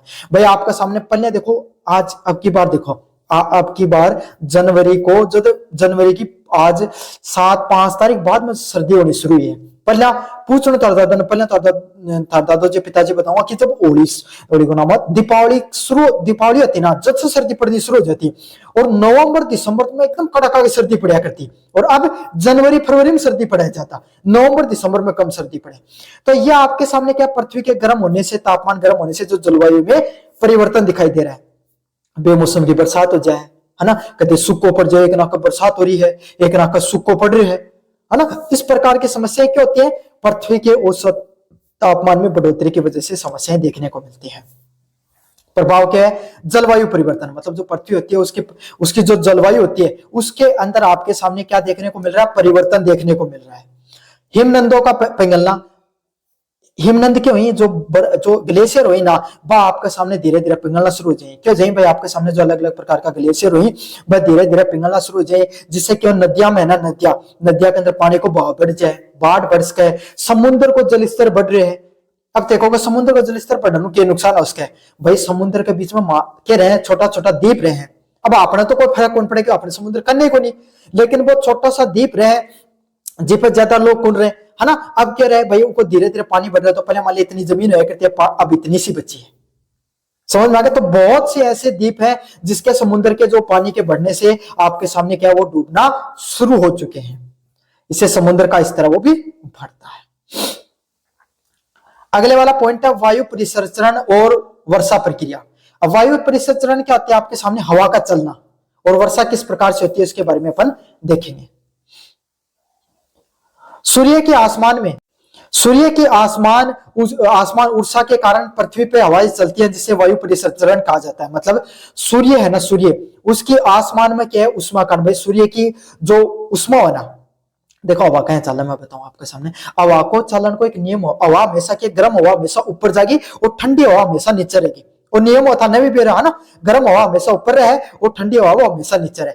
अब क्या रहा आपके सामने, पृथ्वी है, पृथ्वी हवा कहाँ चल रहा है, पृथ्वी के ऊपर पोलर रीजन पाए जाए, पोलर रीजन मतलब ध्रुवीय प्रांत पाए जाए, और बीच में क्या पाए जाए आपके सामने, भूमध्य है ना रेखा पाई जा। अब भूमध्य रेखा पर सीधी की सीधी सूरज की किरण पड़े तो रखे तापमान हमेशा ज्यादा रखो, और जो ध्रुव क्षेत्र है उला हमेशा तापमान कम रहे। तो क्या रखो, पर जो एक हवा है ना हवा हमेशा कठिन हो जाएगी, गर्म से ठंडा की तरफ जाएगी, तो इली साइड वाली हवा इली साइड में जाए है ना, ध्रुव की तरफ जाएगी, और ध्रुव वाली फिर आपके सामने इली साइड। तो यो जो आदान प्रदान चलते रहे ना, और हवा के गर्म हवा ऊपर जाएगी, ठंडा हवा नीचे होगी, इससे क्या हवा है वो चलती रहे। और इसके पीछे चलने का पीछे कारण क्या रहता है, सूर्य के जो उष्मा देता है ना पृथ्वी को, जो उसके तापमान में अंतर देखने को मिलता है, इसी वजह से जो हवा का परिसंचरण देखने को मिलता है। वह तो थे भूगोल का विद्यार्थी होगा आप में से, काफी विद्यार्थी ने चीज को कॉन्सेप्ट को बेरो भी है, लेकिन अगर बीएससी को अगर नहीं बेरो तो आज समझ लो भाई, है ना। ठंडी हवा आपके सामने, गर्म हवा ठंडी हवा की तरफ जाएगी और फिर ठंडी हवा को भी ट्रांसफर देखने मिला है, इस वजह से जो हवाएं हैं वो